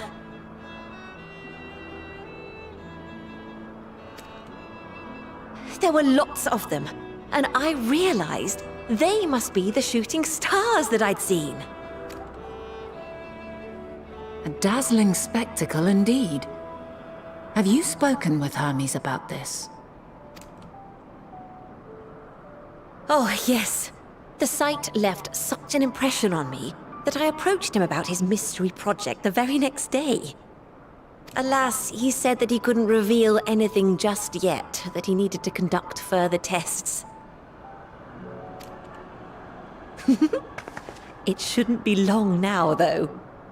He often returns to that isle, and I have a feeling he's nearing a breakthrough.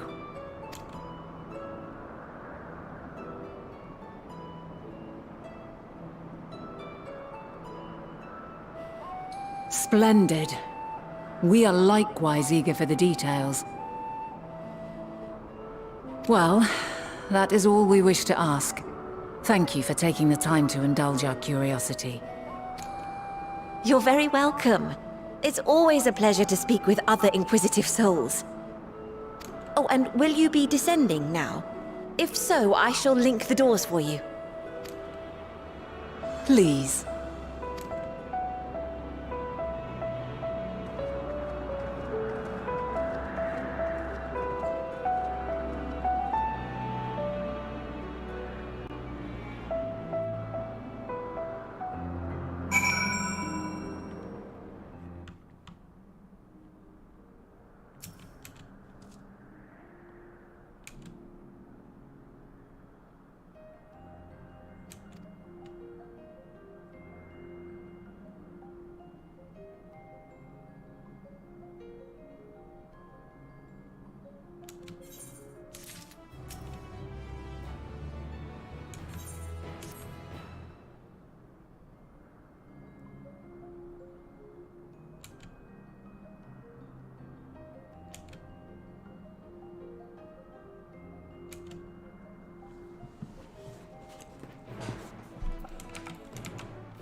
Oh, that one.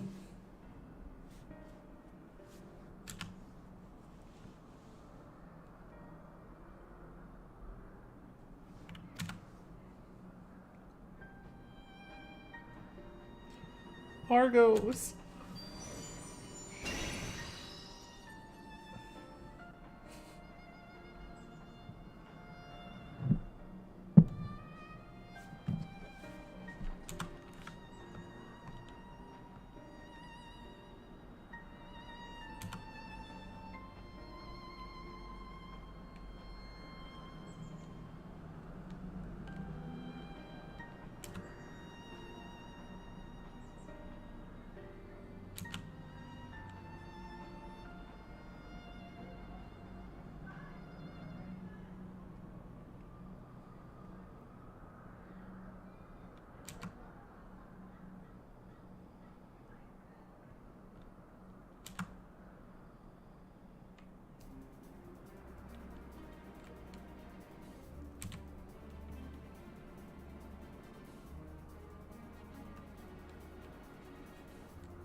She was not kidding when she was like, let's go all the way over there to fight.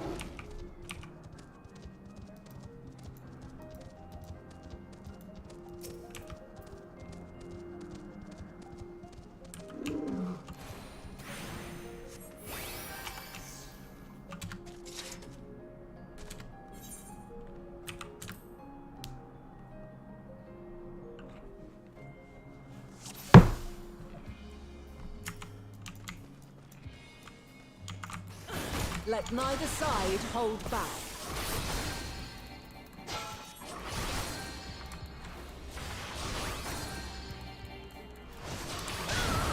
Holy shit!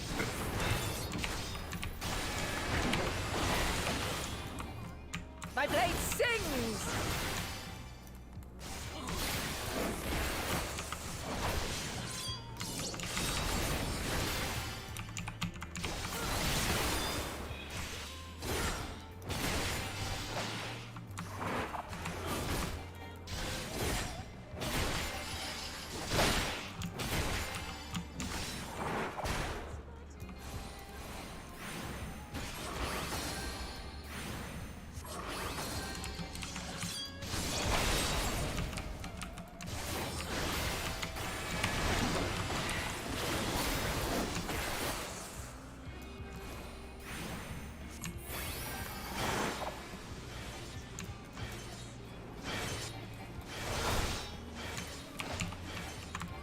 My blade sings!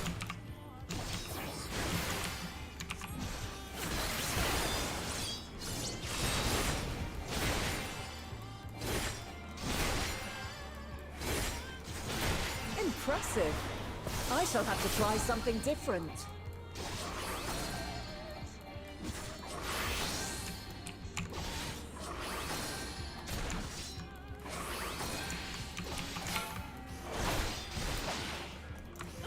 No quarter.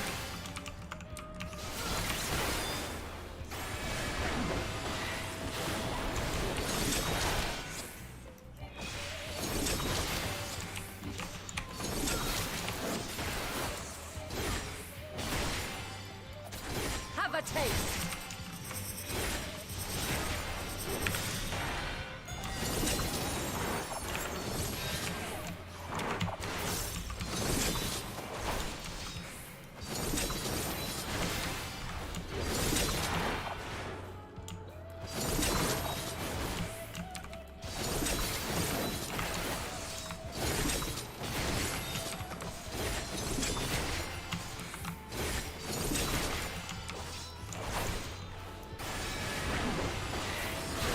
I see you won't be easily overcome, but neither will I.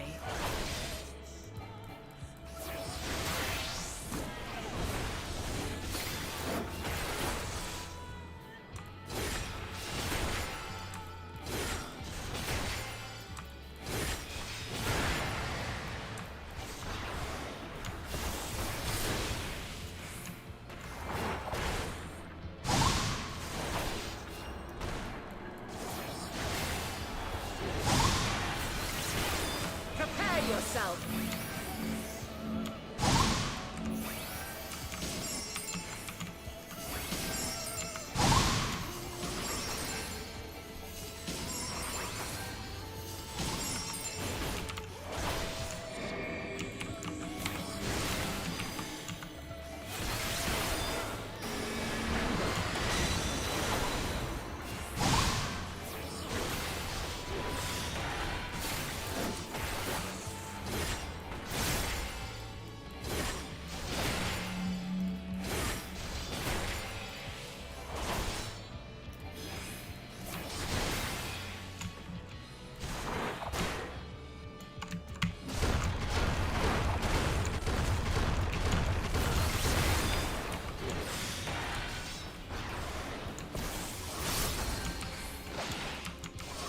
Very well.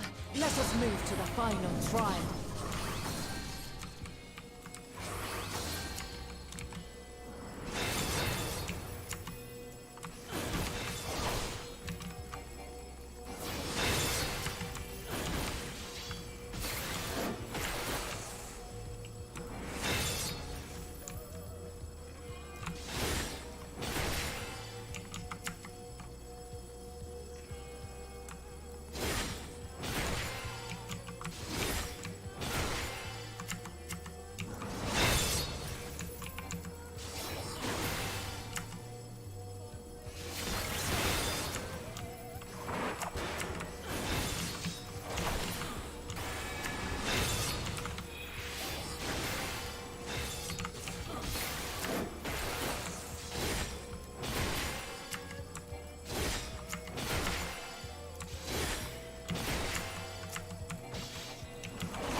She home ganged me? Rude. Break your chains, shed your burdens, and show me your strength of will!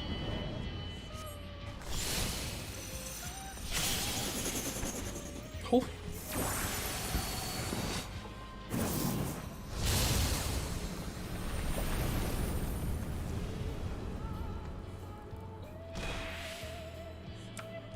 You still stand. The people of your time are more resilient than I had dared hope. I have seen enough.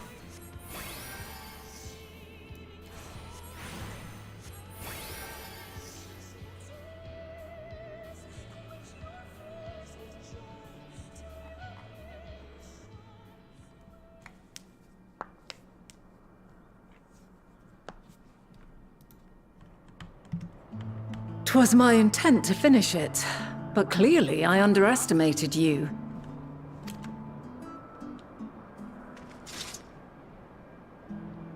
One would think I never learn. I made the same mistake with Azam when we first sparred. Despite being less than half my age, his strength was astounding. As is yours. 'Tis plain you have weathered considerable hardship. Far more even than your tales would suggest. It seems we have both learned much on our journeys.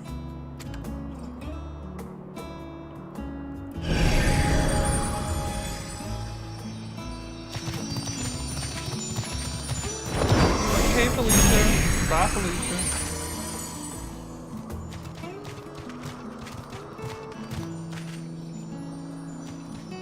Well now, I dare say he has warmed to you. I'm still gonna call him Boon Quincy. to be sure. He never forgets his favorites, and is ever eager to come to their aid.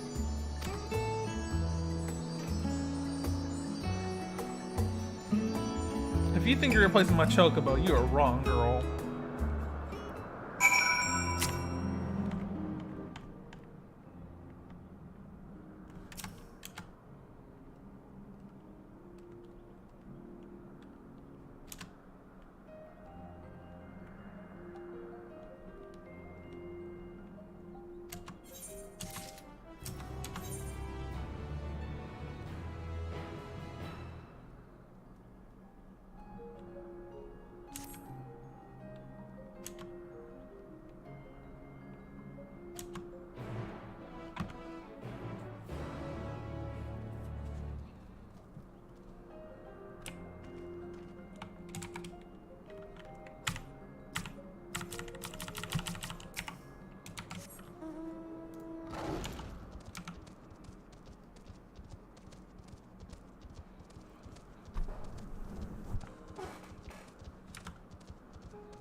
Is that the one that's been trolling me? Oh, probably the one that's been trolling me.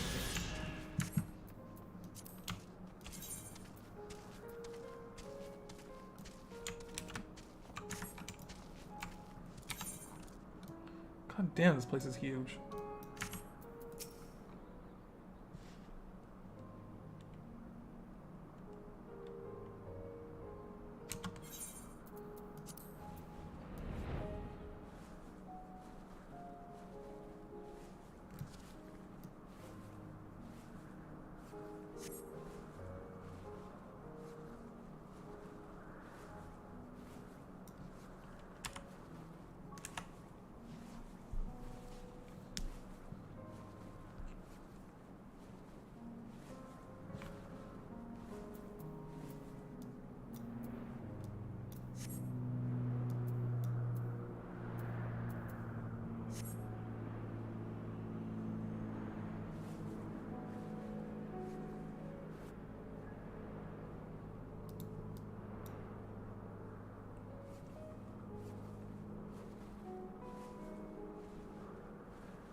Quite a small place, lacking even the most basic equipment.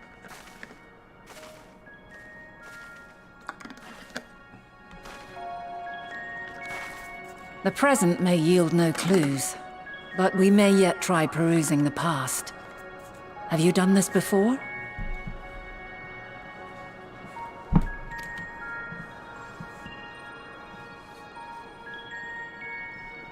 So you cannot control the power freely. Worry not. I shall assist you. Come and stand before me.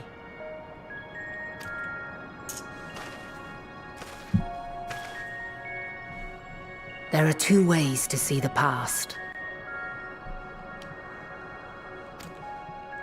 The first entails peering through the walls of the soul in the moment a subject is recalling a memory. The second requires no subject, and is instead a process of piecing together an event from ripples left in the ambient ether.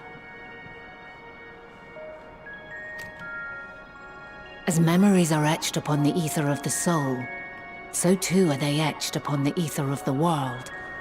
In this way can history be preserved. Such memories are given to fading, however, and can prove challenging to visit. But come, let us try. Close your eyes.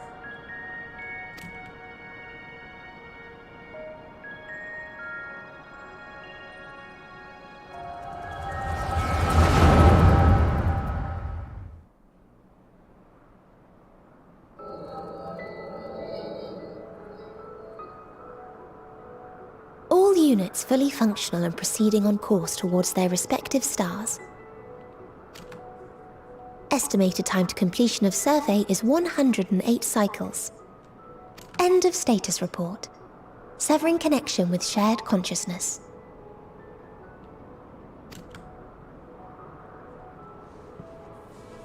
Did you hear that, Hermes? All is well.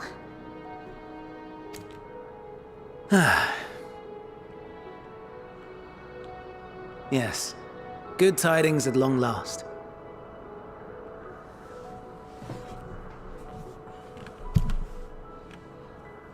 Every step of the way, I've been reminded how little we understand creation. How the universe defies imagination. But soon we won't need to speculate. We'll know the answers. What others live for. Indeed. And we'll owe it all to you and your sisters. I wonder what answers we will get. Death. Whatever intelligent beings that exist out there are bound to be vastly different from us. Diverse in form and culture. Possessed of unique ways of thinking. Their conception of life and its purpose will be no exception. Completely and utterly unlike ours. Utterly unlike... how? I have no idea. Yet whatever answers we receive, I will not dismiss them out of hand. No, I will think earnestly on them all. And I will share them with our people, that together we may contemplate our own existence. Perhaps then our star will become a better place. Not only for man, but for all life. Meteon, as though I gave you wings to soar the heavens, I did not teach you how to walk the earth. So loath was I to bind another living being. In the course of your long journey, you will learn from those you meet, learn to walk and run and so much more. And when you return, older and wiser, we will have a celebration to mark your homecoming and coming of age both. Will there be apples? Covered in syrup? And how are you supposed to eat them? Rather than food, perhaps a flower. Yes. Upon your return, I will gift you a beautiful flower.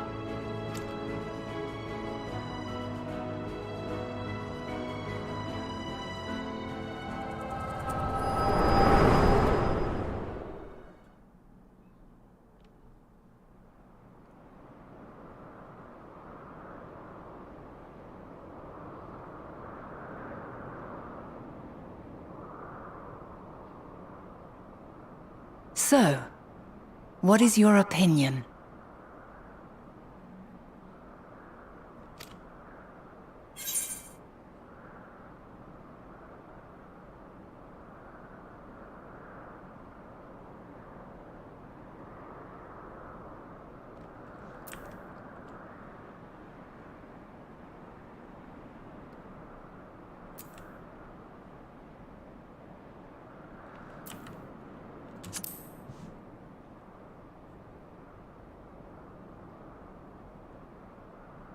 I understand. He is a gentle soul, and well-intentioned. Yet it does not take ill intent to beget ill. We must consider the possibility that something may have gone awry. Perhaps it was oversight, or simply an accident.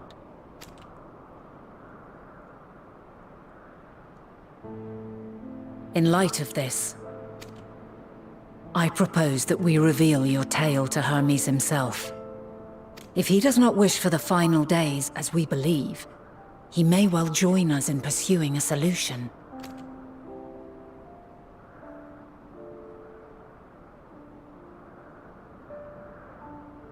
Then it is settled. Let us seek out our friend with all swiftness. 'Twould not do to let such a pure soul be blackened by tragedy.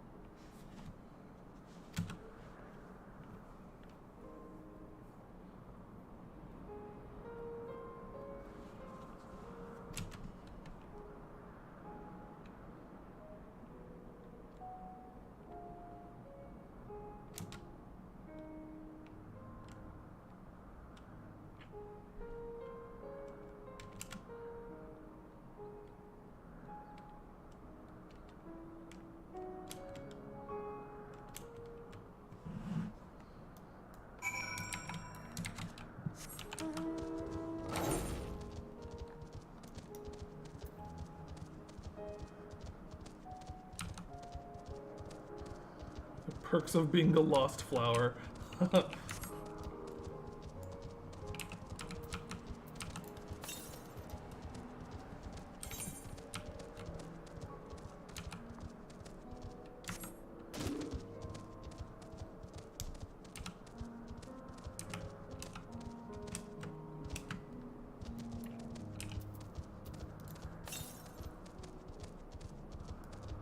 Oh, east. Ugh.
fire.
I was just thinking,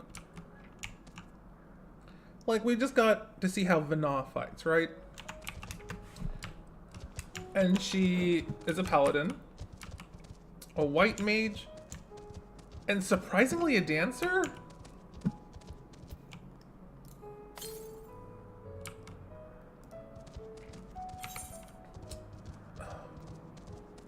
Southeast.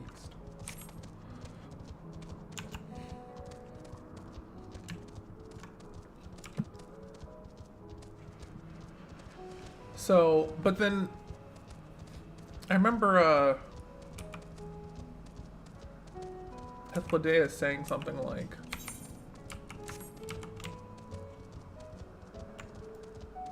that Emmet Selk is a boundless font of ether. And we've already seen the fact that he's already been called a mage. So I'm assuming that if I get, he's probably a black mage or a thaumaturge or something like that. I mean, our Hades fight kind of proves that he's a mage of some sort, but then he's also have to, like, if we're giving everyone 3 classes, right? Then I would say he is probably west? The west. Black Mage, Dark Knight. What would be a healer for him? Not a scholar.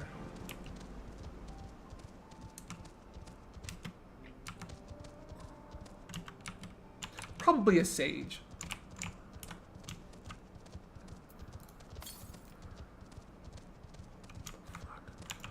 I would say Hythlodaeus. He probably isn't a healer, because he said he's worse at manipulation than everyone else. So I would assume that he's something like a ranged character, and since what's her name's already a dancer, he's probably like a bard or something, right? Since, with his exceptional sight. But if we're gonna make him a healer of some sort, I would assume that he is probably an astrologian.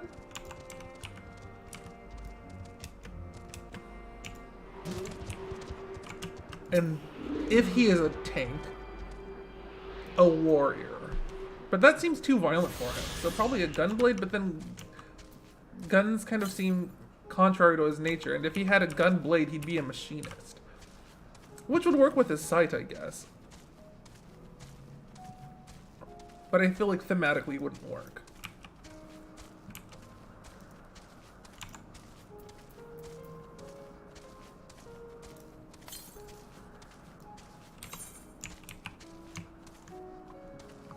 I don't know.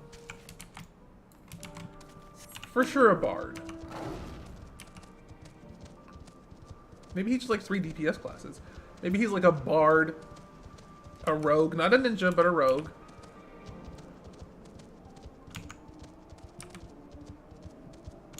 I don't know, I think magic manipulation would be a little hard, so...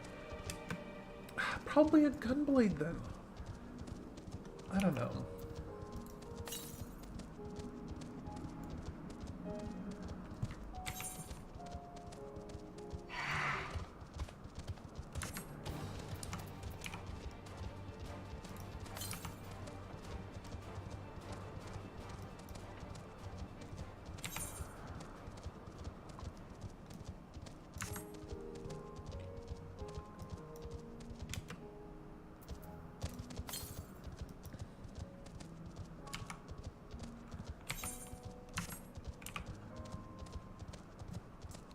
But Emmett Selk, Dark Knight for sure. He's got the whole brooding nature already, so him being a Dark Knight, not that surprising. You've already said he's a boundless font of energy and ether, so Black Mage. And Sage, if he is going to be a healer, why not be an aggressive one?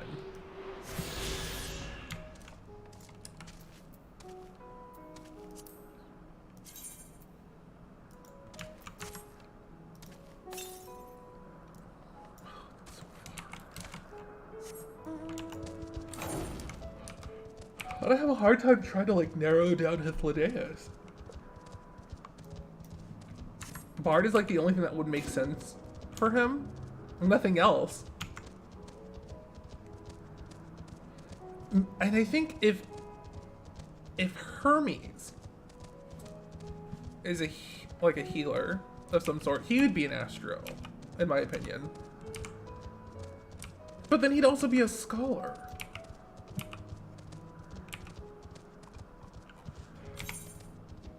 Protective magic seems more like his bag rather than celestial magic, but he's always looking to the skies like an astro, so I mean...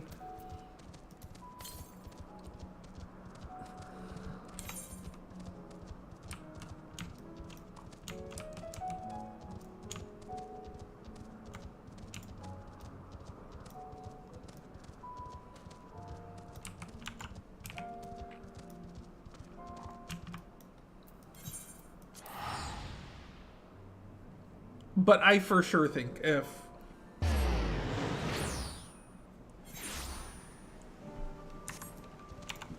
that he would be a warrior. All that pent up rage and anxiety He'd go fucking berserk on somebody for sure.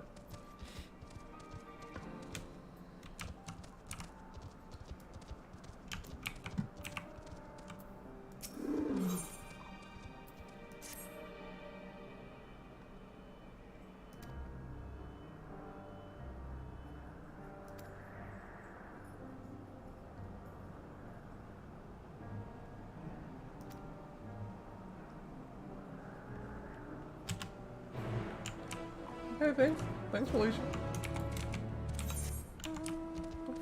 Darn soul.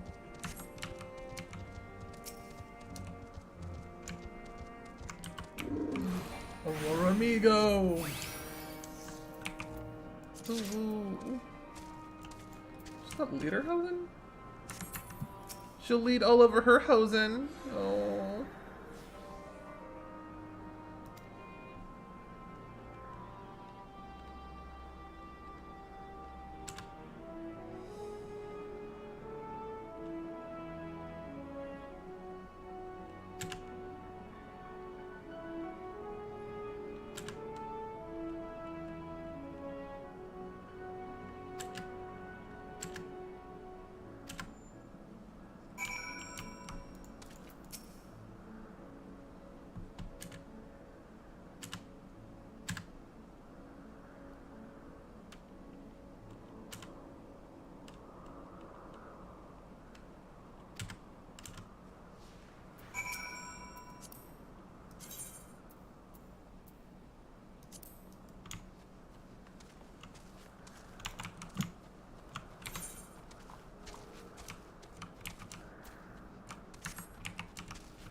Just walk through the wall.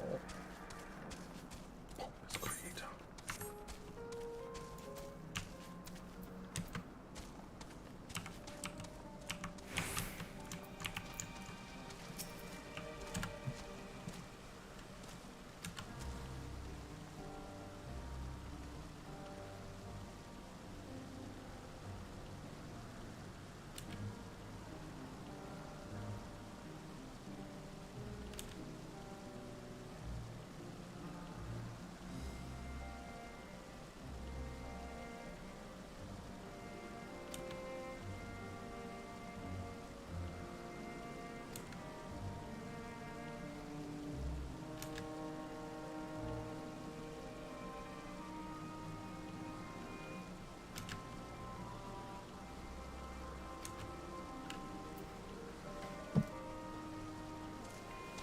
Step lively, Sim.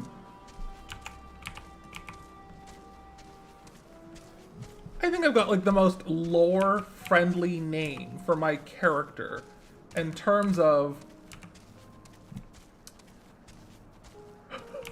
them being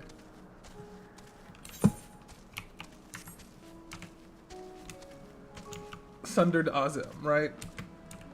Like, you could say that the sundering of me has taken away the A and chopped half of the M away. It's like 3/5 of me is there. And I guess the other 2/5 are chilling with Ardbert. For some reason. Bitch.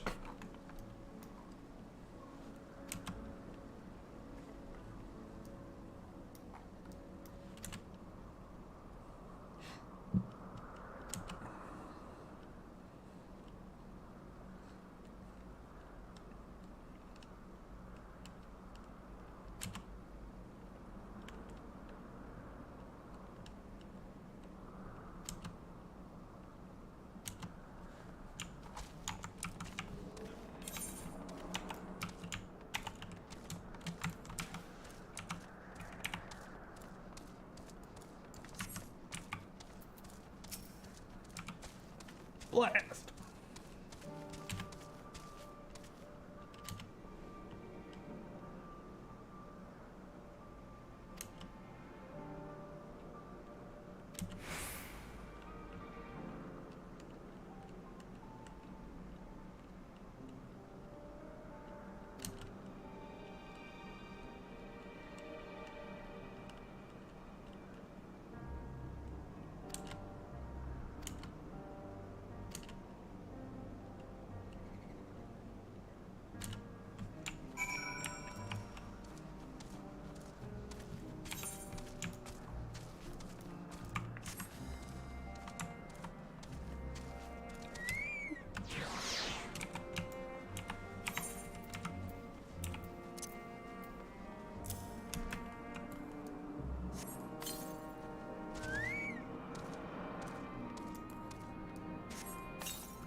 Hey, girl.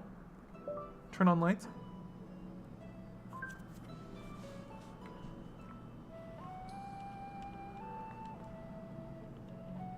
Hey, Google.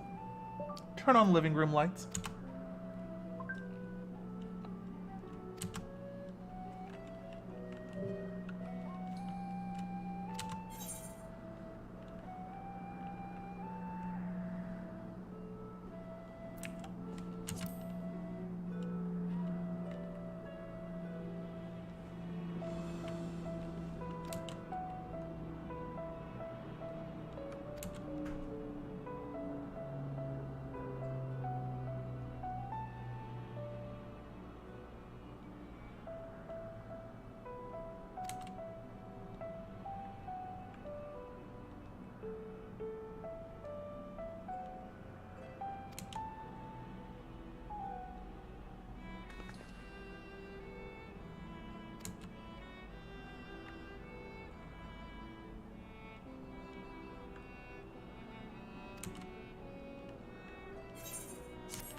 There's still another world? Oh my god.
Oh, they're marked because, like, I will lose those people so fast when it's like an escort mission. And I'd rather not spend 5 hours trying to relocate them. So just mark them, and then they'll be on their happy little way.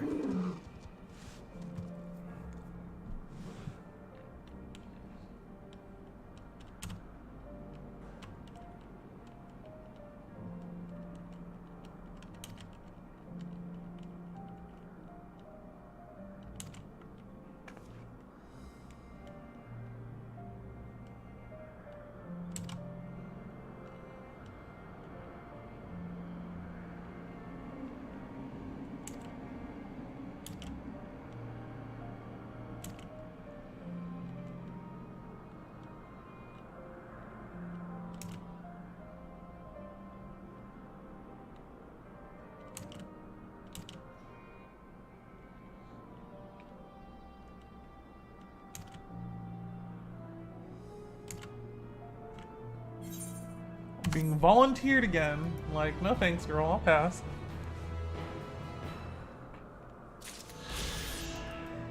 I just want to fly. Thank you.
So I'm nowhere near it, okay.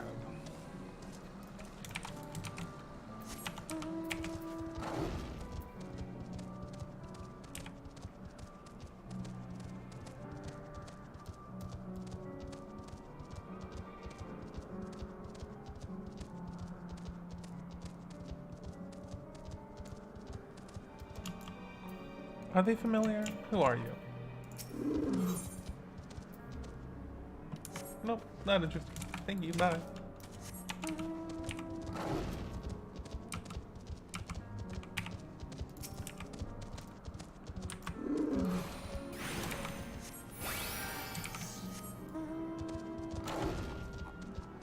Every time I've seen this person, I've just, like, healed them for no reason. I like how this Pegasus is actually just called a Pegasus. Come on, girl.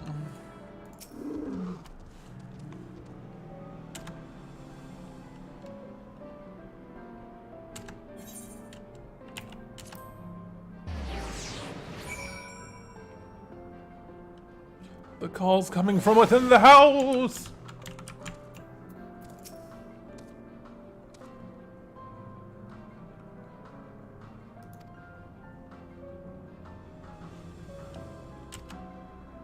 Bye, Felicia. I'll have to get me my last little etherite. Or whatever. North. Oh, of course, it'd just be north of here.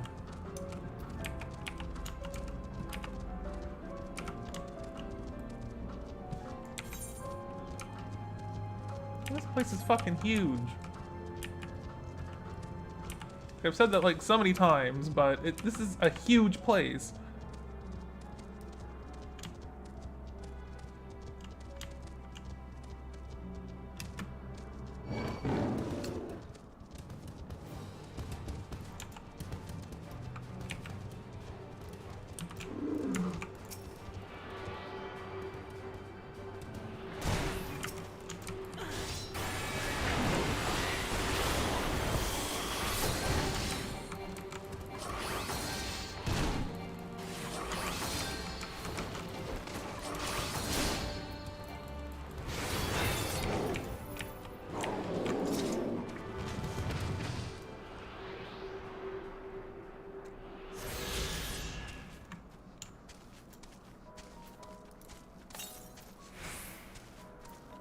only have one mission left.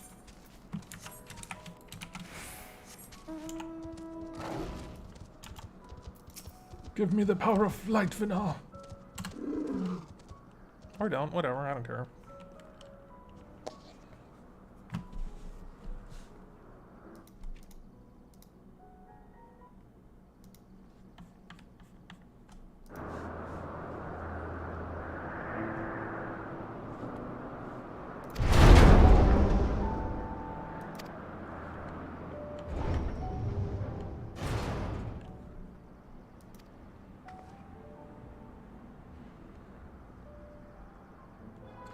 Oh, it's the boys! Oh!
My apologies for keeping you waiting. I understand there is a matter you wish to discuss. Aye. A matter of the utmost gravity. If one can suspend disbelief. Go on then. Tell him what you told us. Who you are and why you came.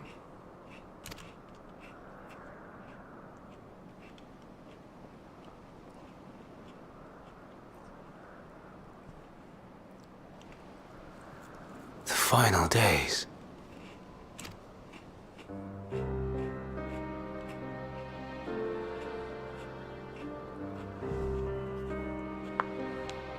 The phenomena observed during these star-encompassing calamities is likely the product of a dynamis reaction. And none is more versed in the applications of this energy than you, Hermes. I must stress that we do not believe you would desire such destruction. We come not to lodge accusations, but to beg your wisdom. And so, distressing though the exercise may be, I ask that you share with us your opinion on the matter, on the assumption that our visitor's tale is true.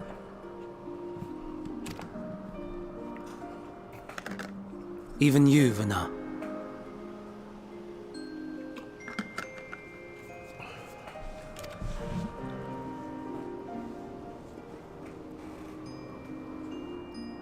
As you say, the phenomena observed in the two calamities may both be attributed to dynamis. Of note is the difference in its effect. In the first final days, it warped creation magics.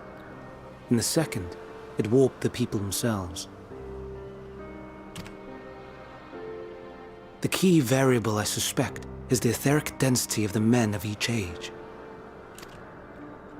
As you know, ether, in essence, negates dynamis. Harboring high concentrations of ether, we ancients cannot readily manipulate dynamis, nor be manipulated by it.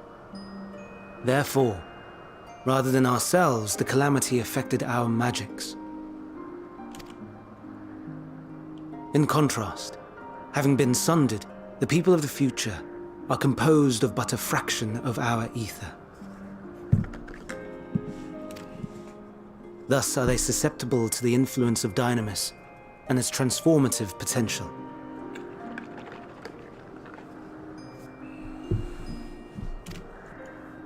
But that would explain only the mechanism, not the cause. Though perhaps... What is it? Even should it be a hypothesis, we would hear it. Dynamis is an energy put in motion by feelings. Feelings for which there must first exist a source. A source to which the victims must be attuned. One that harbors the selfsame negative emotions. Elsewise it could not be the agent of such extreme change. So it wasn't the stagnation of the celestial currents. Someone, or something, is instigating the star's demise.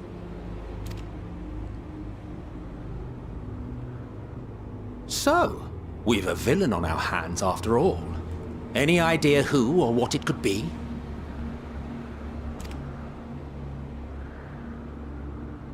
The celestial currents comprise the outermost layer of the star's ether, encasing it like a protective sphere.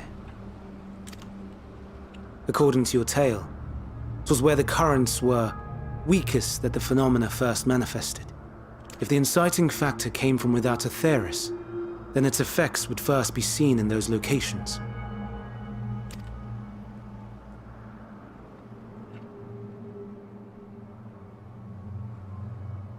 Greetings. Can you hear me?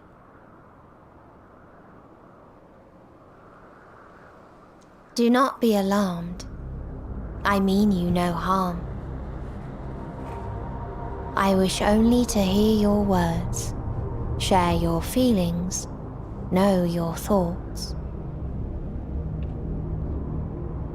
May we please be friends? Meteion. What is it? Executing scheduled task, suspending individual self and connecting to shared consciousness. Connection established. Commencing status report.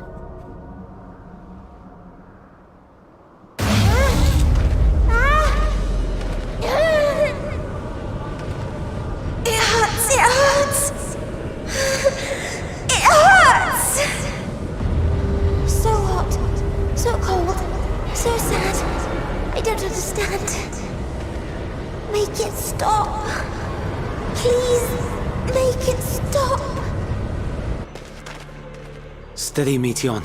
Steady. So scared. So lonely. The pain. It's too much. Why? Why do we? They hurt. Hurt.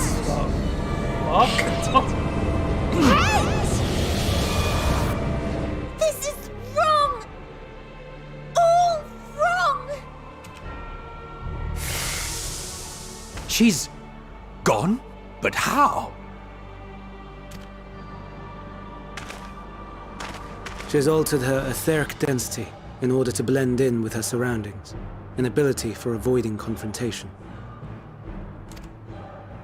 Most effective. Frustratingly so. I can't see her either. Not even a trace. Stay away. Please. This is wrong. My mistake. So please. Are you all right?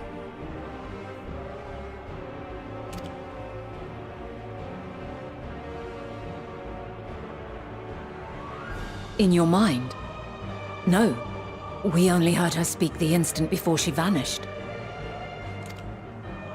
Of course. When communicating without words, Meteion also employs Dynamis.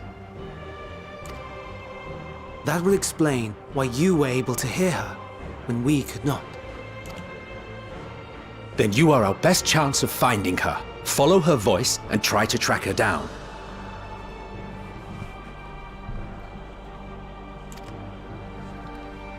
Hindered though we may be, let us split up and search as well.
is this bitch? Please be here. Chilling in some water.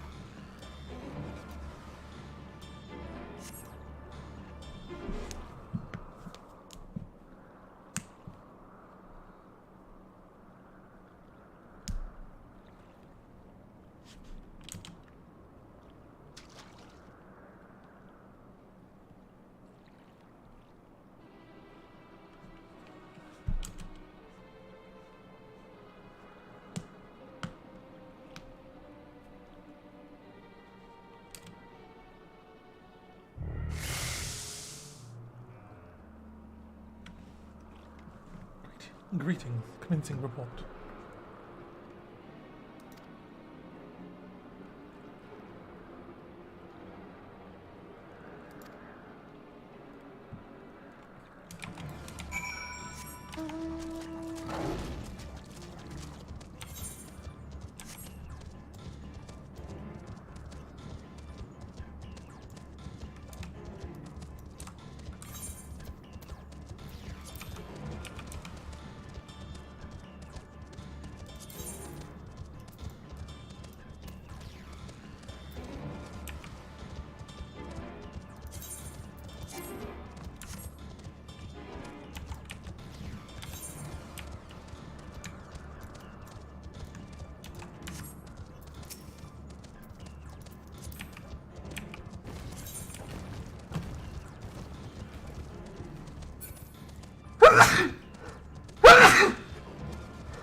Which Gengar? Because I've got like 7. The big one, the Build-A-Bear one, the Mega Gengars, the little mini Gengar, the tiny one, the big ass one from Target.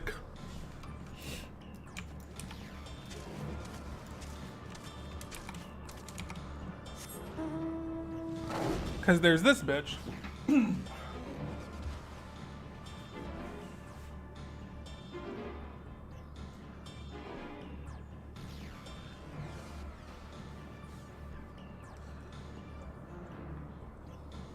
She's about like 2.5 feet, maybe 3.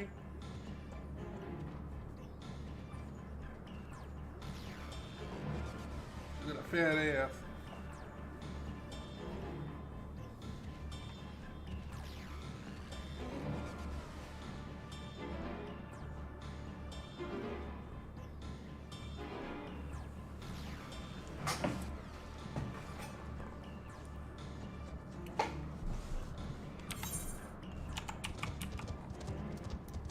This little bitch has me running. That seems about right. Because I think she was $39 or something like that.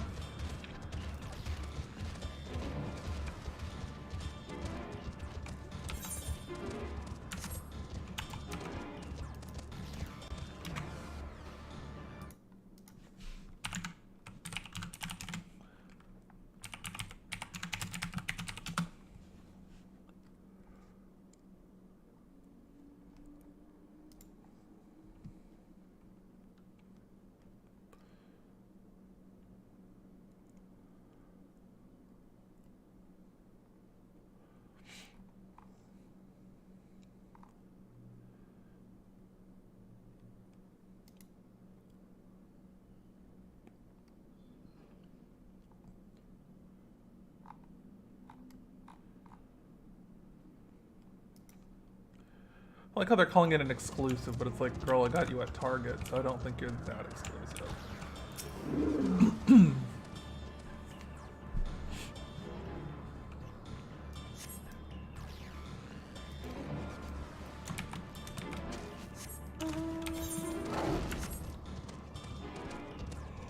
Where's this little broad?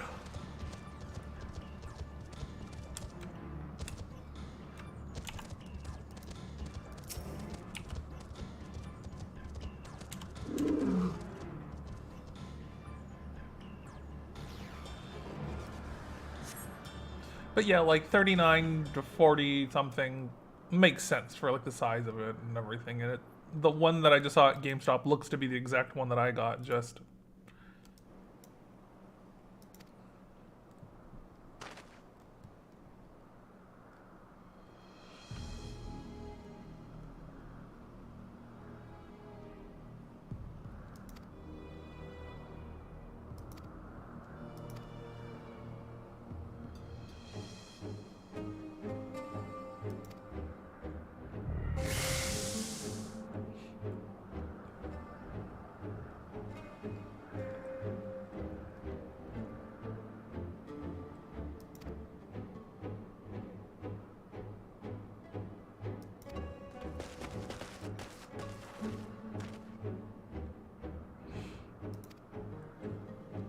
the live letter's always in Japanese, so I'm not going to understand anything until like there's a translation, so.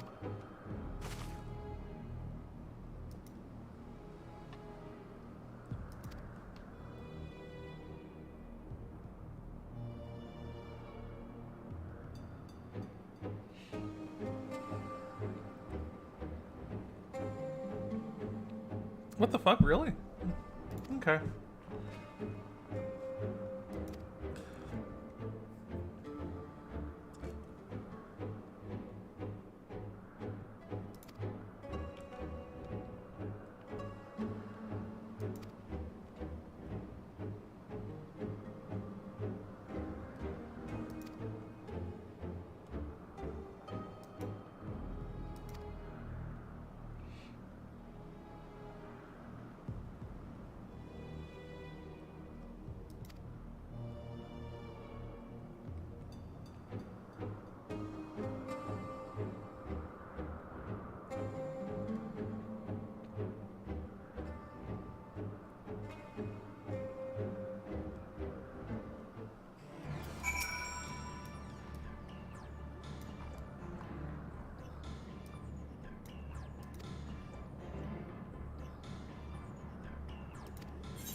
Priceless. Just Emmett, just straight up in Chapu.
Homegirl, you can fly. Why are you not doing it? Fly and turn invisible.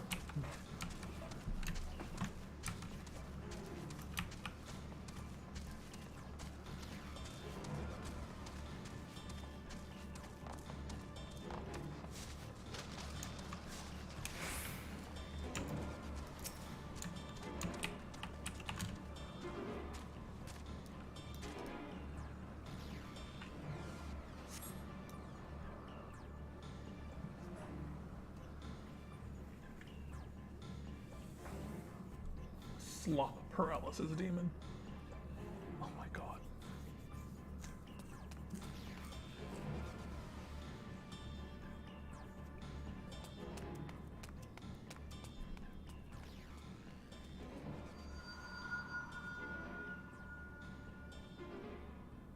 Aha.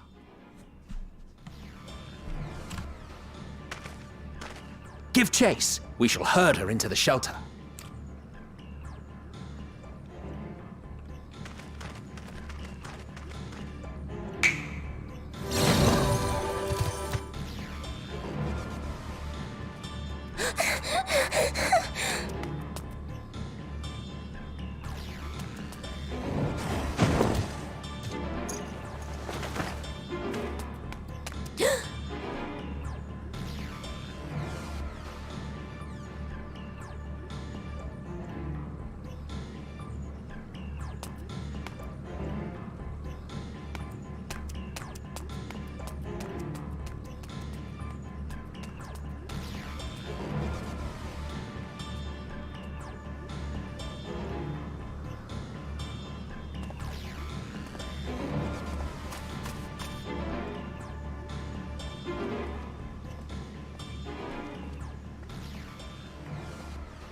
Please, Mission.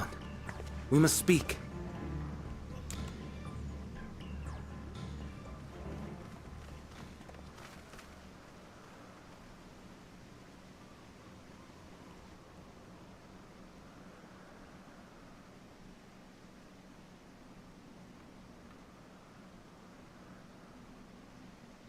I'm sorry, Hermes. I'm so sorry. If someone can hear these words, then please... Please protect them. Protect them all.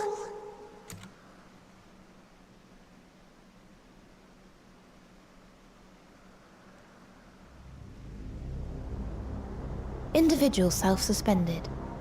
Connection with shared consciousness stable. Our survey is complete. We shall now report our findings.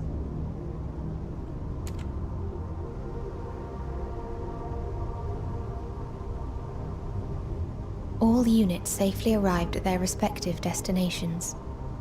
Seeking answers to Hermes' question, we attempted to make contact with the intelligent denizens of each star. Results are as follows, in order of numerical code. Enna. Traces of civilization found. Structures believed to have served as domiciles. No extant life forms detected. Dio. Ruined remnants of buildings scattered across star, surface of which is encased in ice. Presence of life could not be verified. Tria. Evidence of large population centers, akin to cities recovered. No extant life forms found, only their lingering essence. Tessera. Edifices surmised to be abandoned residences found. No extant life forms detected. Deadly plague or extreme environmental degradation likely to have led to mass extinction. They are all... dead. Octo. Star found in state of violent conflict. Contact successfully made with inhabitants, but deployment of weapons of mass destruction resulted in total annihilation of local population shortly thereafter. Inea. Star is a barren desert. No identifiable flora found. Bones of living beings resembling men discovered beneath sands, but determination regarding their intelligence inconclusive. Remind me, Hermes, what exactly was the question you entrusted to Meteon? I tasked her with asking what others live for, what gives their lives meaning.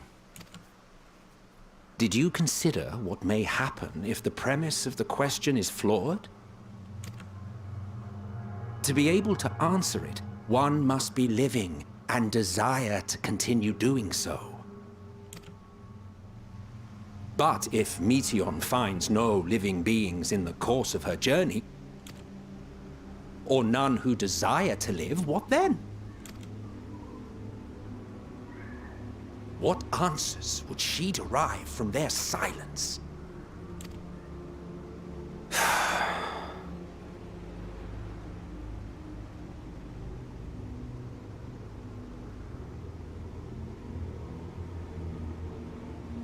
Meteon, enough! Suspend your mission and return hither at once. Decapente. Local civilization once flourished under auspices of higher power. Said power later laid waste to civilization in fit of rage. Upon revealing this to me, entity elected to self-terminate in lieu of providing answer to question. No other intelligent life forms found. Turning a deaf ear, are we? We are taking Meteon back to Amarot. As I understand, we will need her if we are to bring back all of her sisters. Yes.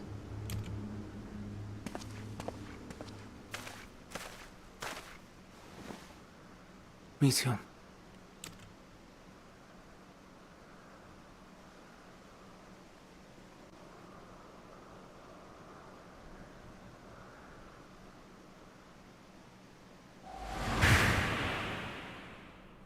It isn't right, is it?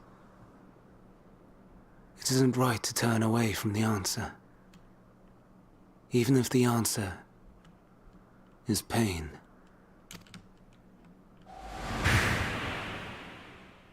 Even if we aberrations must scream ourselves hoarse to be heard.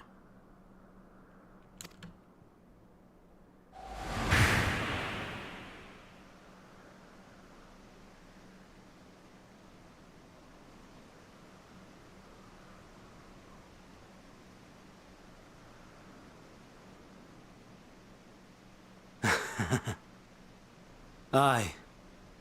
Whatever answers we find, I will not dismiss them out of hand. These words I said to you, and I will hold myself to them.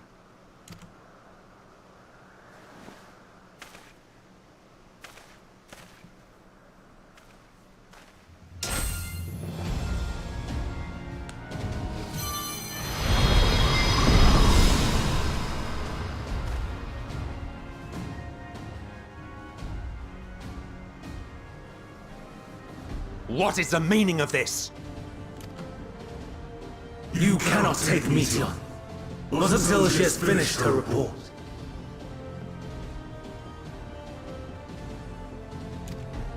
All else must wait.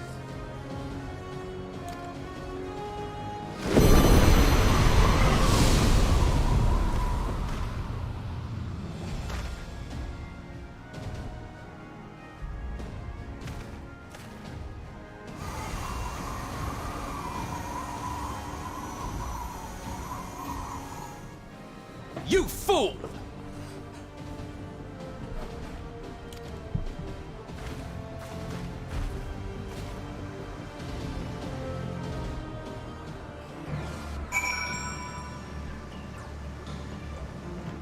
Girl, shit just got real.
So my guess was correct.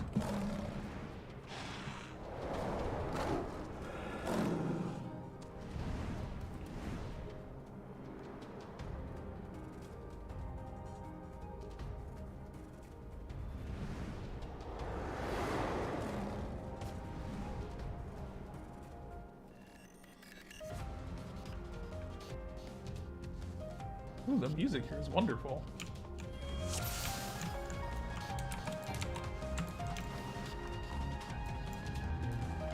Please, turn back, else I might be forced to.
I see you opening.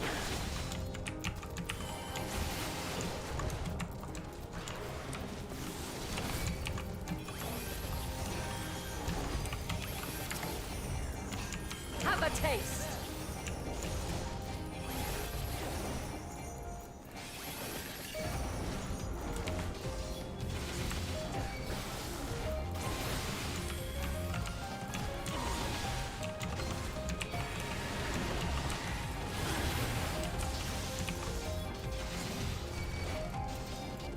I'm not entirely useless. Have a taste.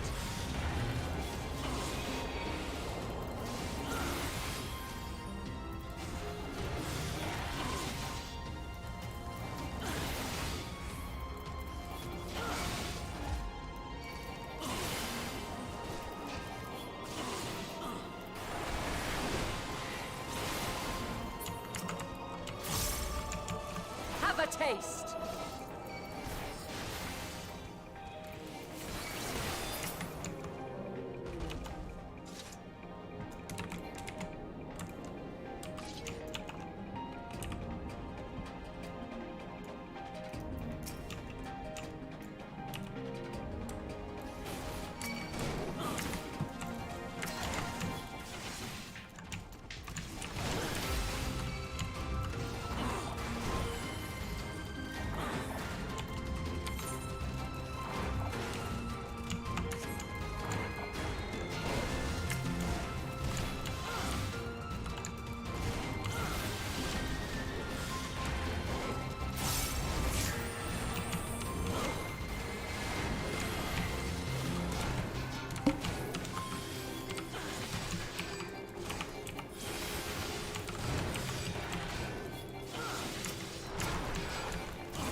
Looks like a Hrothgar.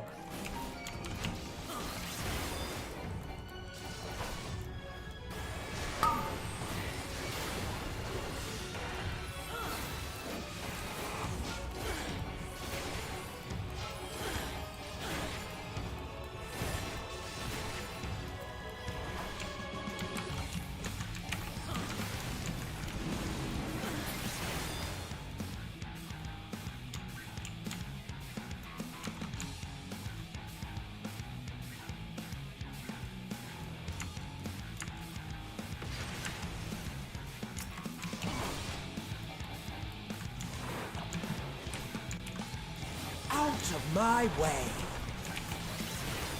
Out of my way! I'm not entirely useless.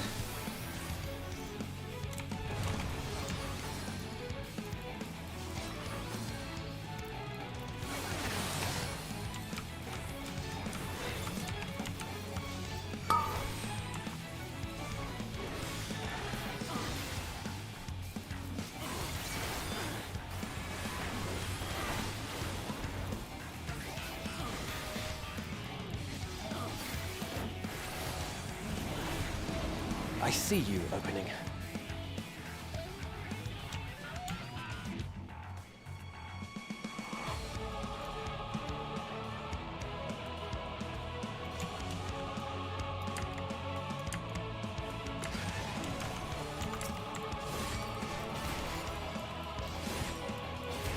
I see you opening. Out of my way!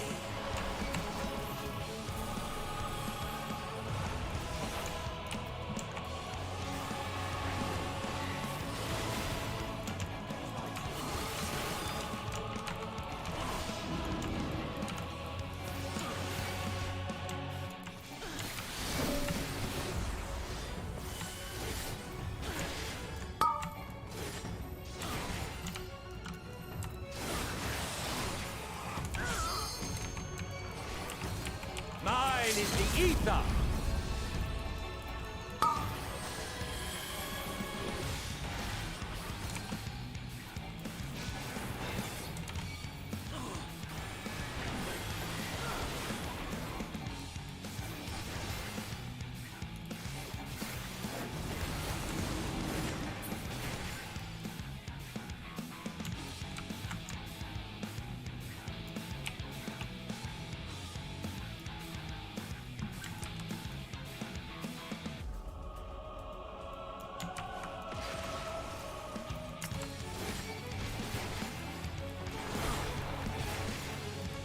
Out of my way!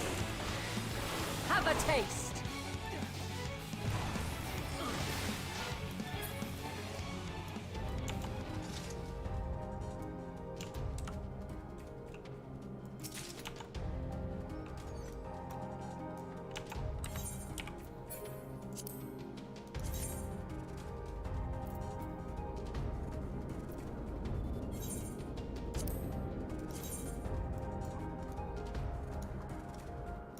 I see.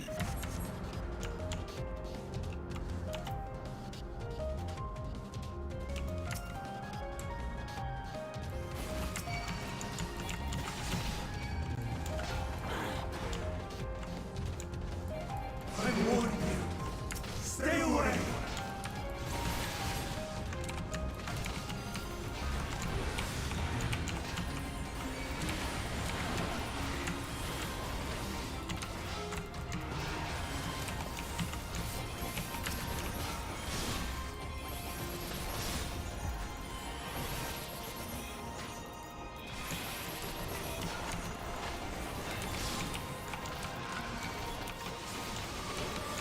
Have a taste! I see you opening.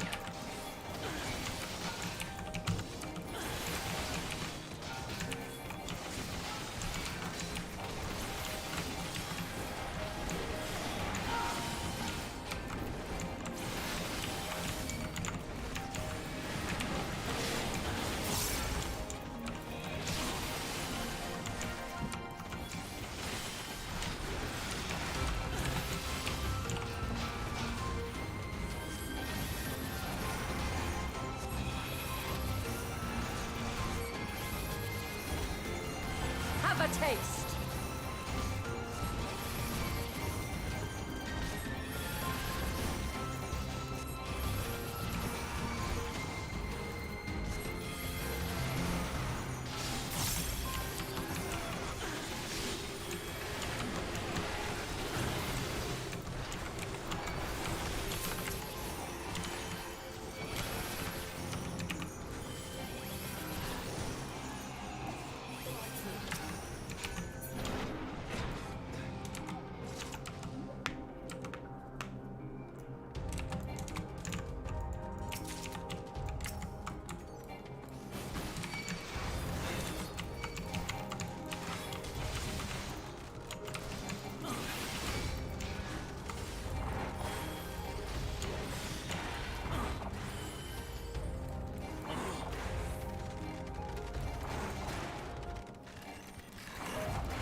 What? I had hollowed up, girl. What?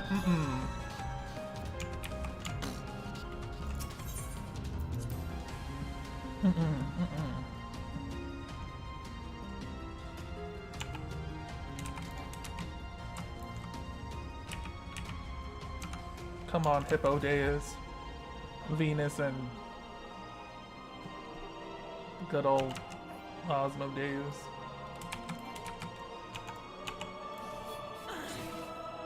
Vina, and here I thought you were aggressive. Disappointing, just like every other healer in my life. That's rude, I'm sorry. Well, why am I apologizing? But you can't even hear me. Poor.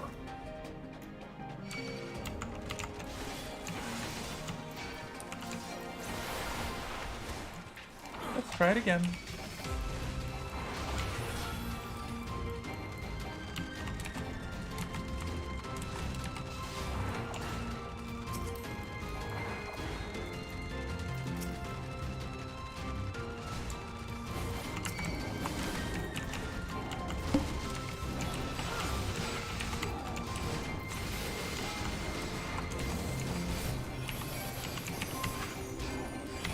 Do not underestimate me.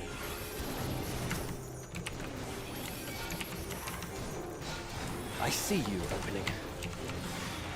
Have a taste.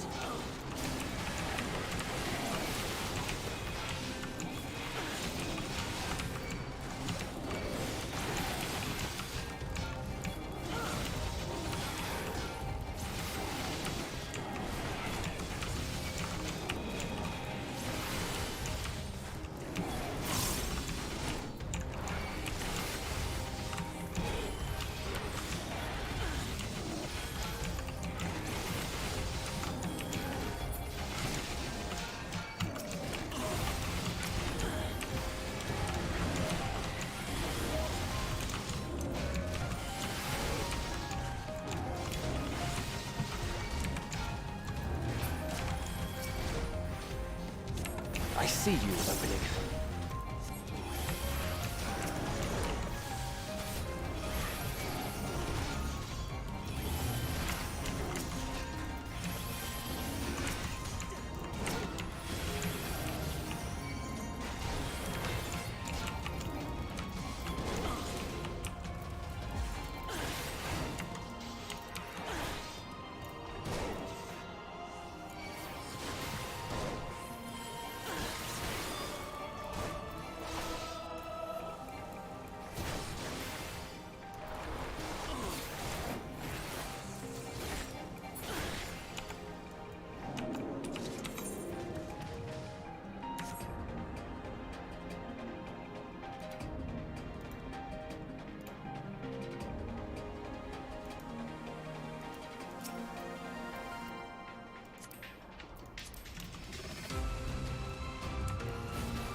Have a taste!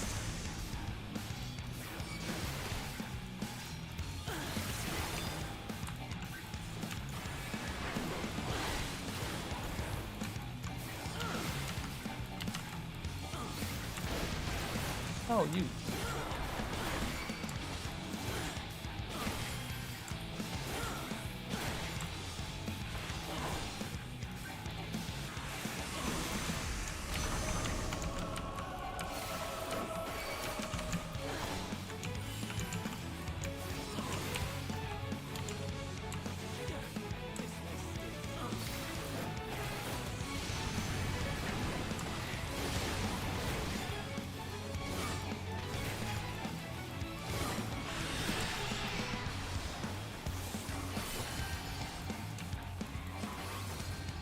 I see you opening.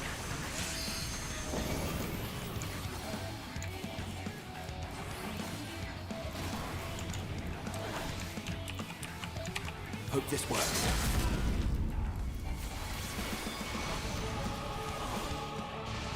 Have at you! Out of my way!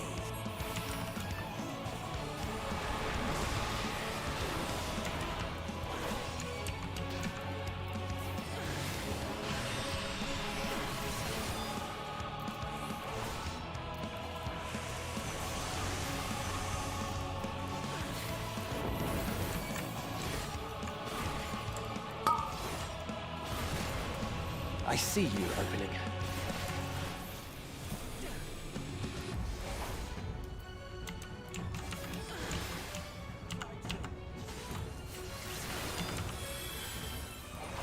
I'm not entirely useless.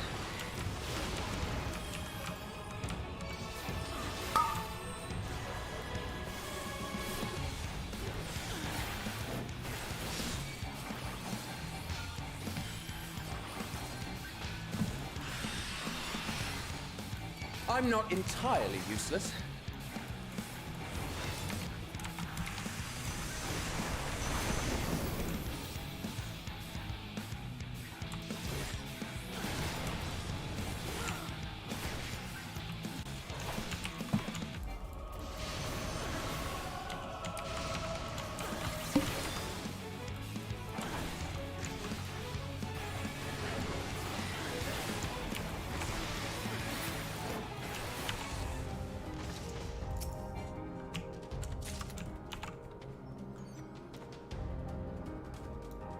I've got nothing but caster gear this whole time so far.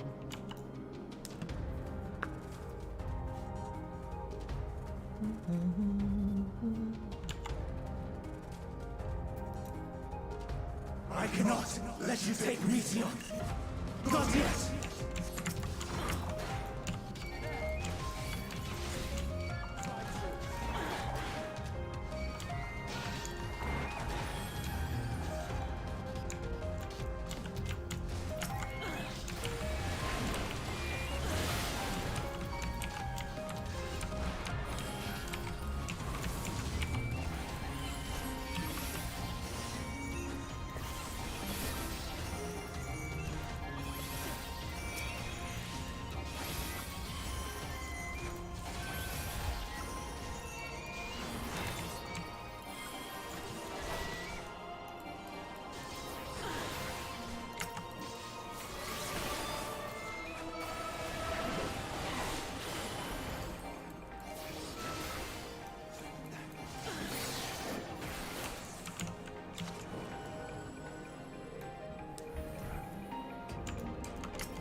Be gone!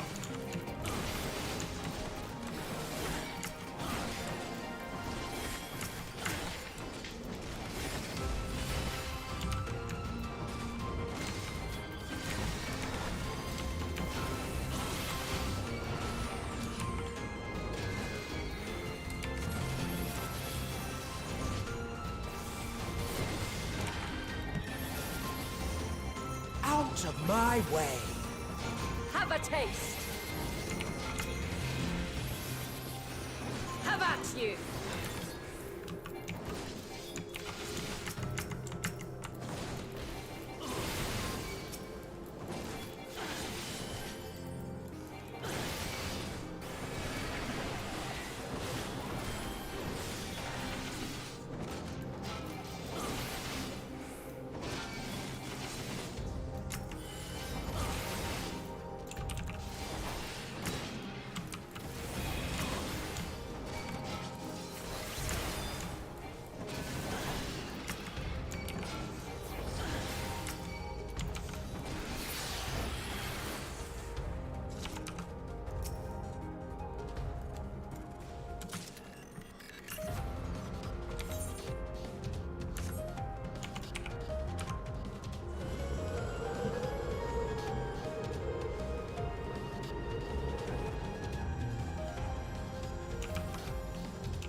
before they're expunged from existence.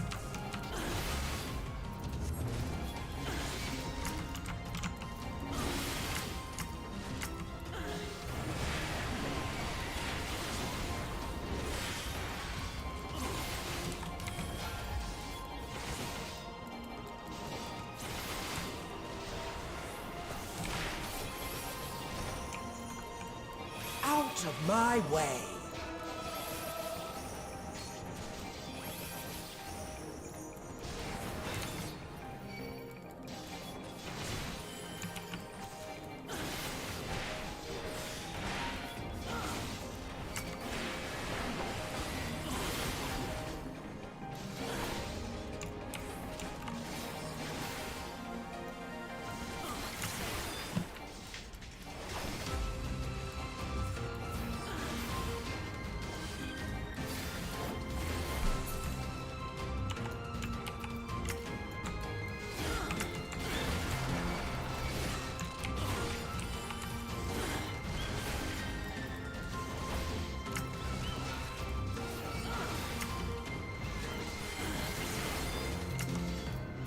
Have a taste.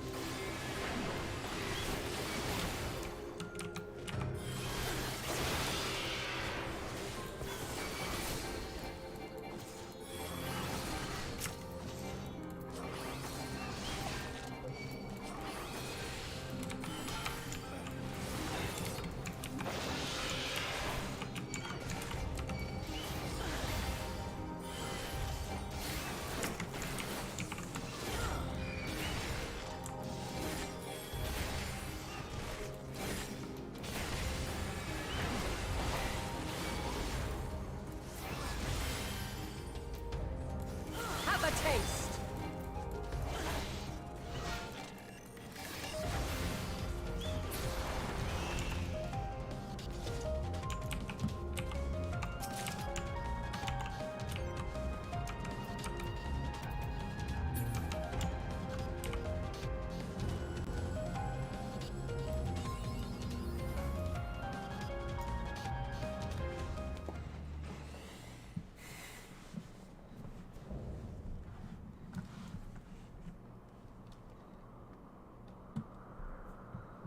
So, it comes to this. I've no wish to fight, but this time, I cannot yield. Though the world may think me a mad, desperate fool, I will hold fast to my conviction.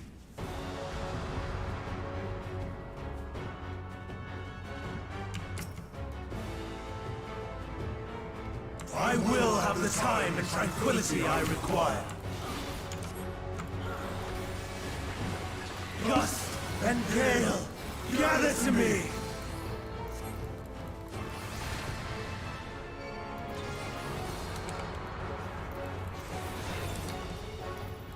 Ancient brand, unleash your power!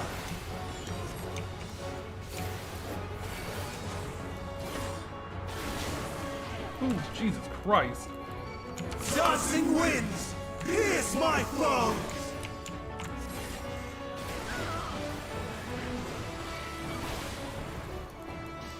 Stars on high, fall as rain!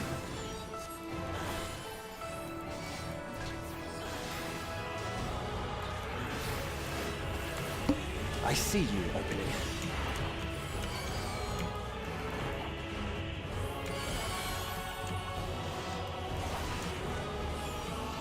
Oh.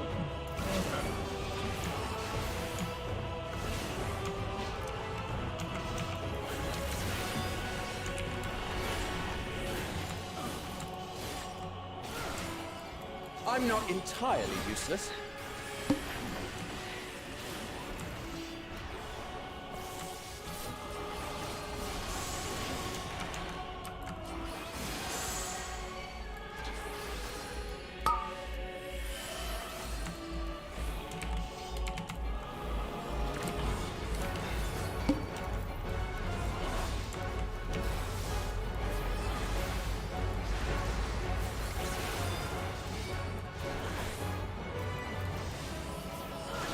Streams of ether, surge as one! taste! Be gone!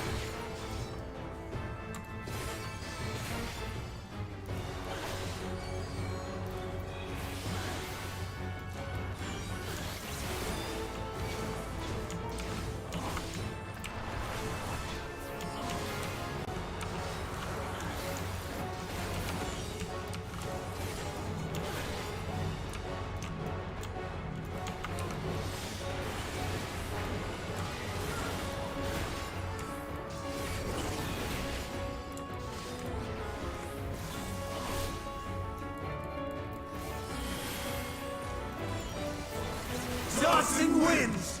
Here's my foe! Have a taste!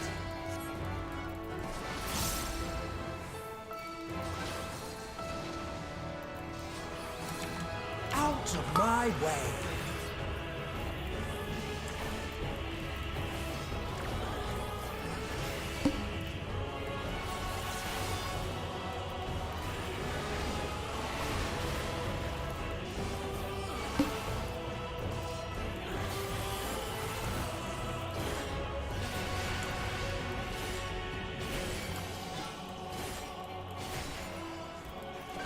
Stars on high! Fall as rain! I'm not entirely useless.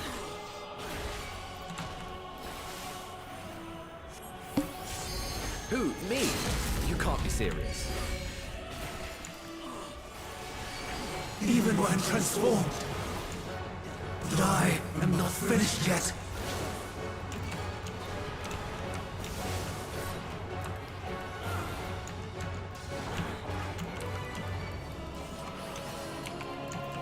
Do not underestimate me.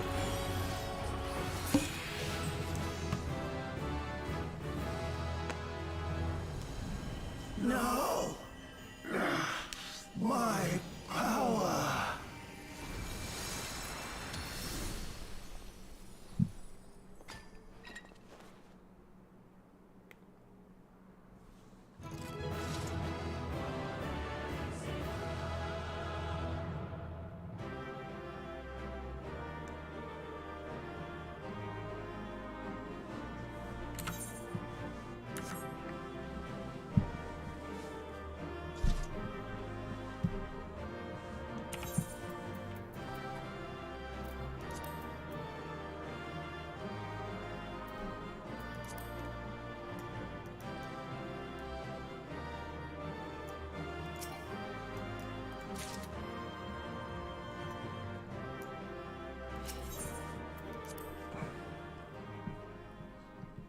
No commies. Rude.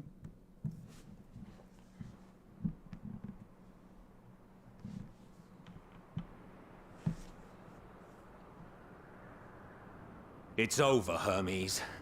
In the name of the Convocation, I hereby take Meteon into custody. And setting aside the matter of your nomination, you will come with us too. We require your knowledge to assess and resolve the situation.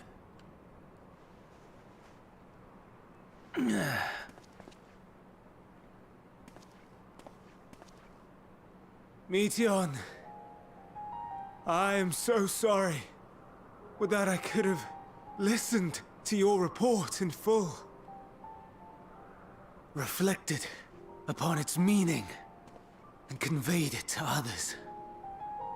That they might reconsider their chosen course. But I have failed. And that wish will never be realized. However,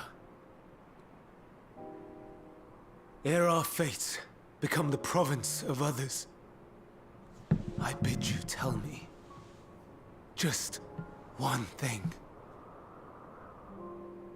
Was there happiness in those distant stars? Was there a reason for living?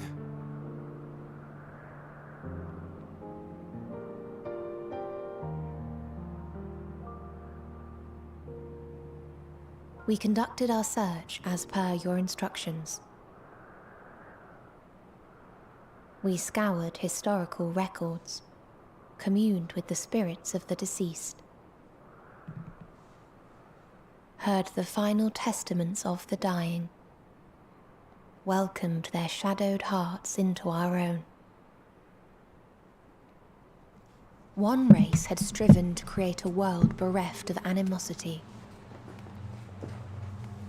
They renounced relationships to avoid interpersonal strife, and in so doing brought about societal collapse.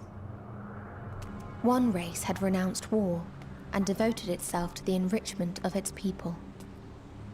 They were conquered. Though they destroyed the enemy in reprisal, they could not regain their former glory. One race had concluded that finite time was the root of all woes.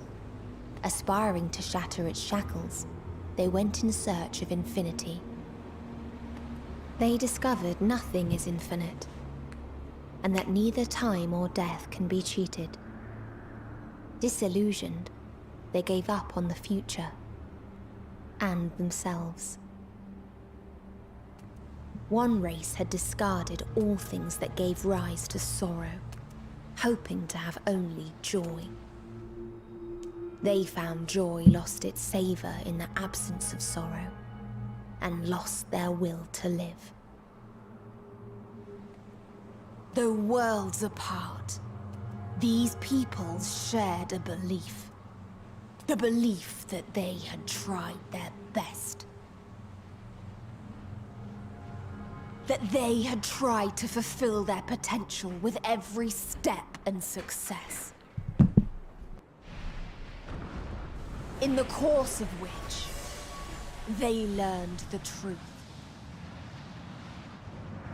That they would never be free of fear and sorrow, anger and despair, of loneliness, so long as they yet lived.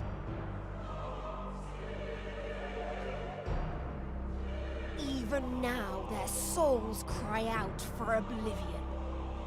And to this song of anguish, I lend my voice. We lend our voice.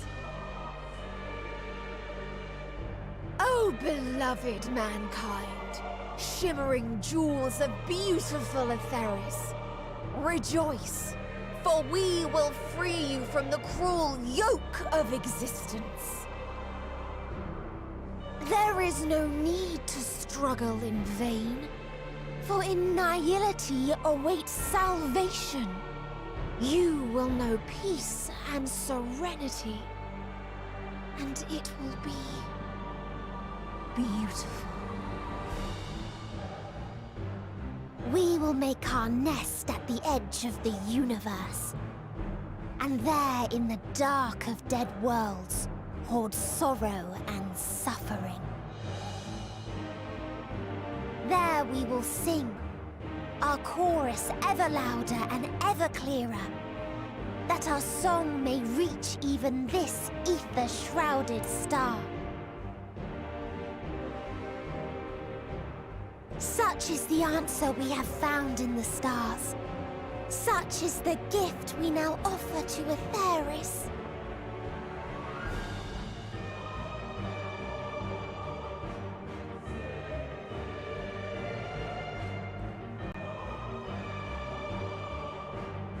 Who are you to decide our fate?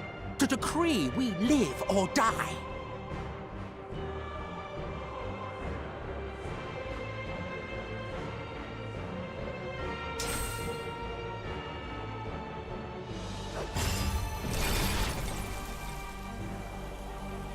Have you lost your mind? You heard what she said. She means to destroy us all, yet you'd still take her side? In the name of the star, we have discarded those creations that we deemed flawed.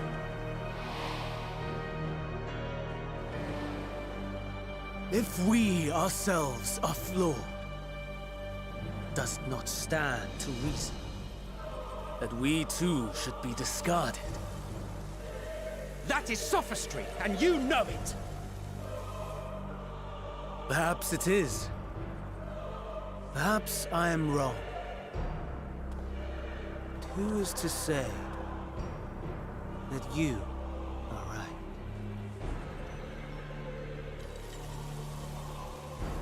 Let us settle this with a determination.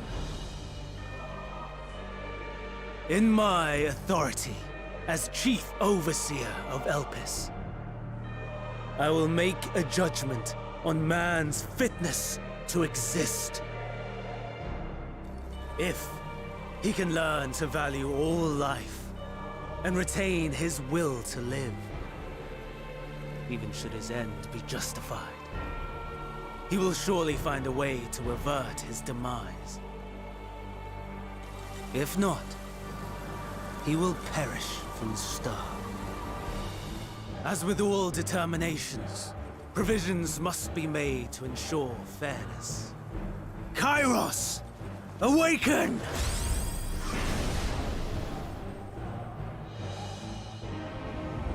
Memory reconfiguration system Kairos activated. Awaiting instruction. Command. Universal memory alteration.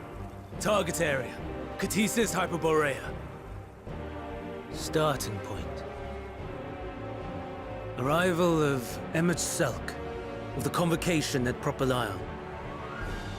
Endpoint. The present. Erase the memories of all events and replace with a vague recollection of the following. I was here, preparing to demonstrate the functionality of Kairos to MSQ and Hythlodaeus. Meteion's shared consciousness became unstable. She and her sisters could not sustain their existence, and all dissipated with a burst. The resultant shockwave accidentally triggered Kairos, which erased several days of memories from all present. Execute. Command acknowledged. Initializing.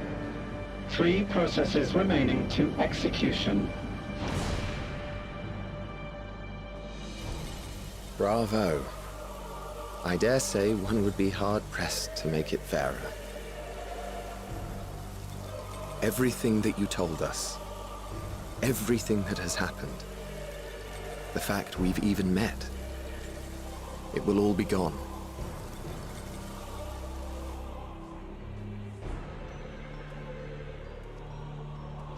Go, Meteion. To the edge of the universe, where none can reach you. Hermes, won't you come with me? If you were to shed your flesh, I should be able to carry you.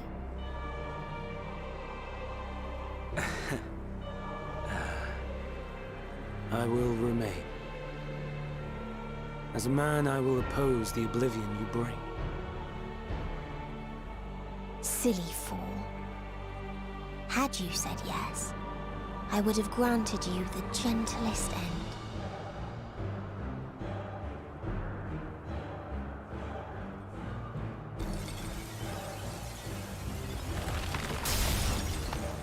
This ends here!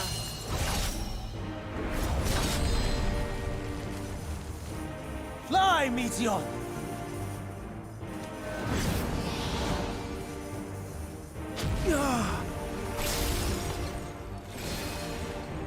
That is far enough, Hermes! Argos, to me!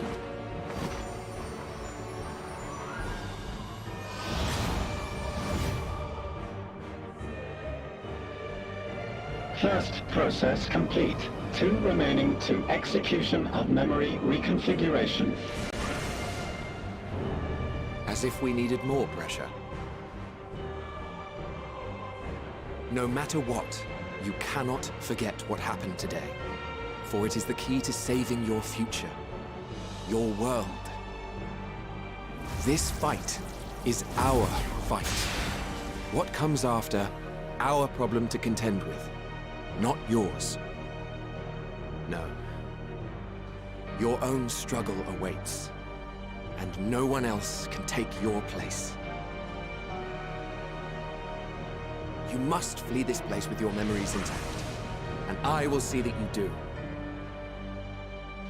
Now then, where is it? There you are, my little confluence.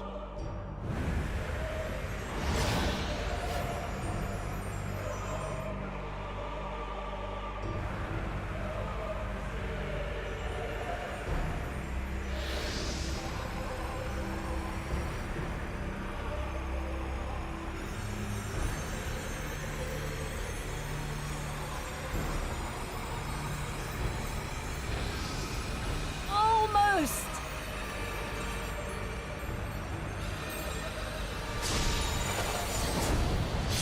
Oh! Very well, then. You may elude us this day, but not forever.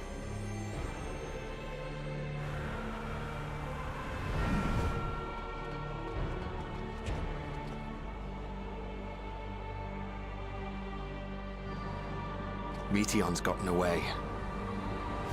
Second process complete. One remaining to execution. Ugh.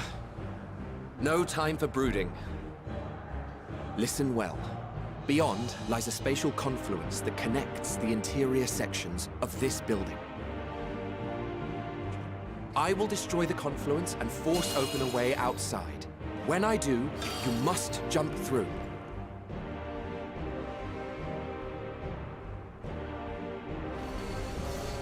I cannot tell you how sorry I am.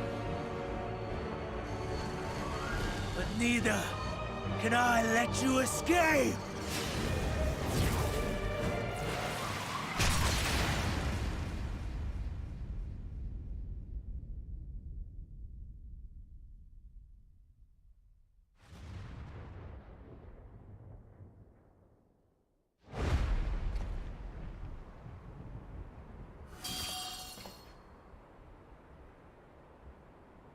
Too brave by half.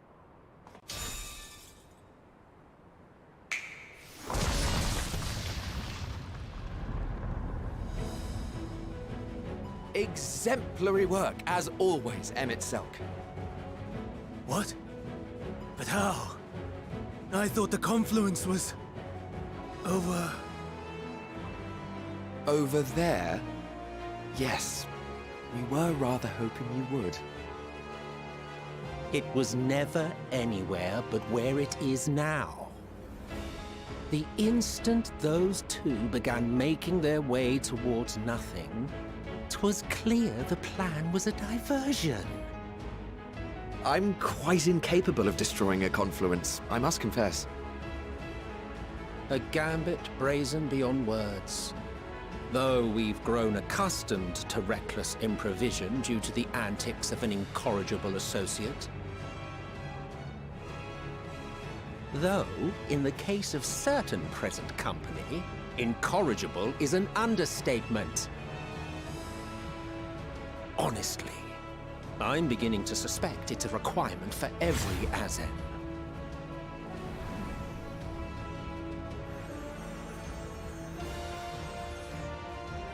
There's no time! Quickly! Even now, I do not believe your tale. I would not suffer us to walk such a wretched path.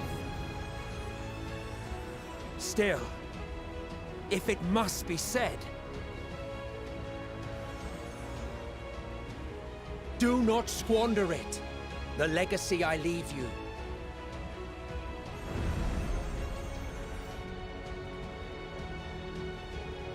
Final process complete. Executing universal memory alteration.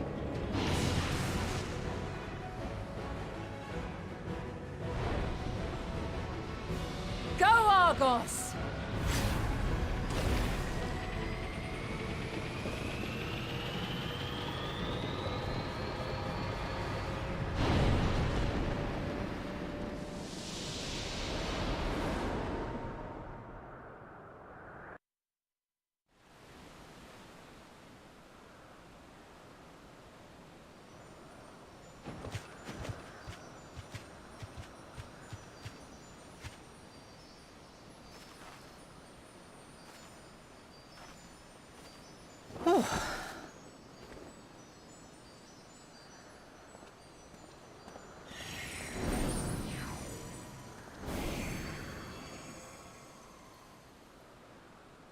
I'm fine. Just a little tired.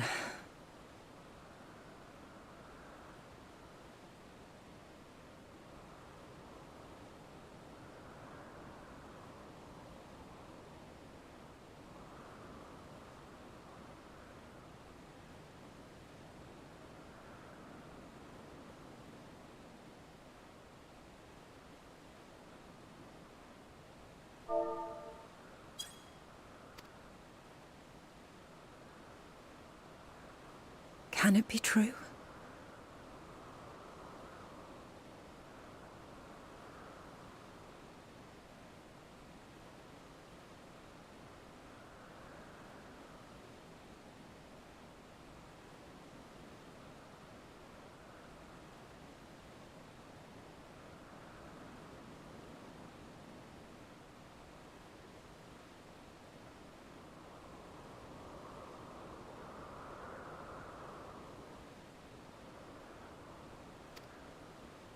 Are we the only ones left who see beauty in the world?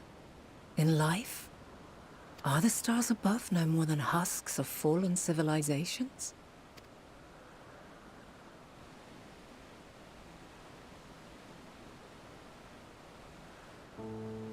And yet, I feel her. Though she is unimaginably distant, I feel Meteion's presence, and the place where to we must go. Ere she made good her escape, I placed an enchantment upon her, one which allows us to follow her trail. She has already left the outermost bounds of Aetheris, and continues on her way. Given the vastness of the universe, it will still be no easy feat to track her down. But thanks to Emet-Selch and Hythlodaeus, all is not lost. We remember. So long as we remember, our fates remain ours to shape.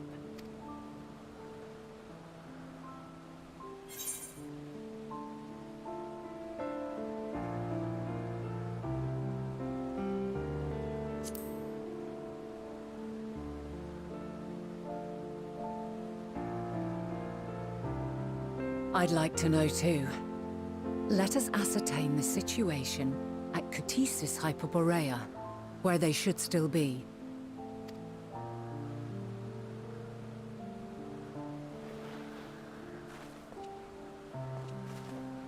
Given the likely state of their memories, however, it would be imprudent for us to approach them directly, in which...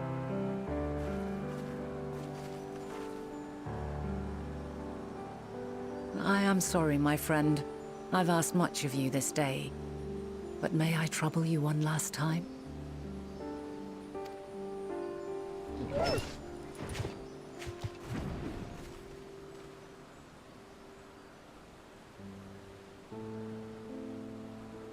Argos will investigate in our stead. We will share in his consciousness and see and hear as if we were with him. Now, close your eyes and open your mind.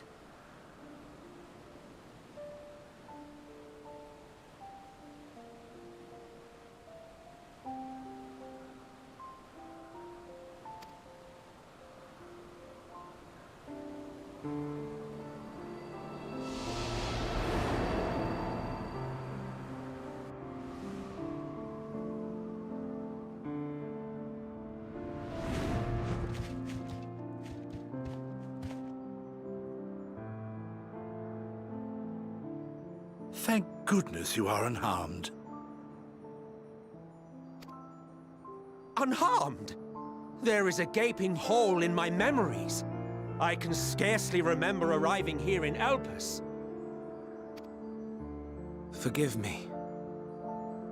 I was preparing to demonstrate the functionality of Kairos to our guests.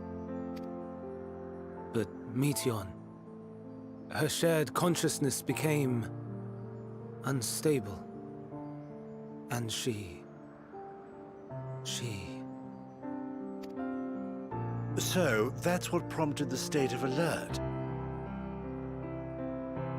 And when you went to investigate, you were caught in Kairos' accidental operation. So it would seem. It's all a blur to me. Such an unfortunate accident.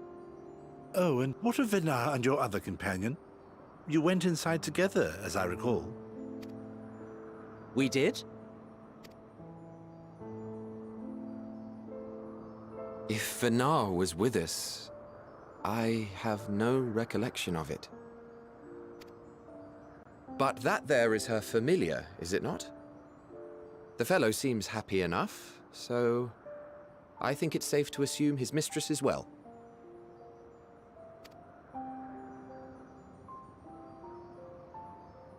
I haven't the slightest notion who this other companion might be, however. Ah, well, that individual struck me as a bit different, for want of a better word. Perhaps it wasn't actually a person, but some manner of creation. Curious. I must ask Venar about it when next we meet. Yes, you do that. Now, if we may tend to Hermes, whatever this Meteon did, it seems he bore the brunt of it. Once you are fit to travel, you will return with us to Amarot. We need to make certain there are no other ill effects. Also, I am here on business of the 14. We've already had the conversation, like as not, but since your toy wiped my memory, we'll have to have it again. Yes, of course. As you see fit. This Kairos, it manipulates memories through the emission of etheric waves, correct? There is a theory which holds that memories scoured by blasts of ether are restored when the soul is cleansed in the underworld. If true, then perhaps when our time comes to return to the star, we shall remember these few days we have lost. I doubt aught of interest occurred. Look forward to the revelation if you like, but I should prefer to reminisce on more meaningful moments.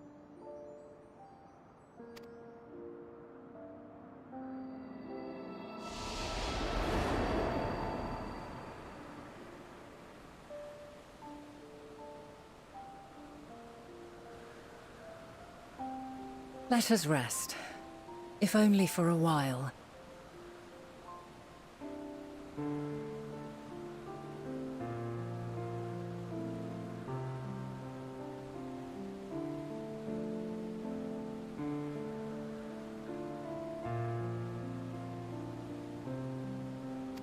After all, you and I...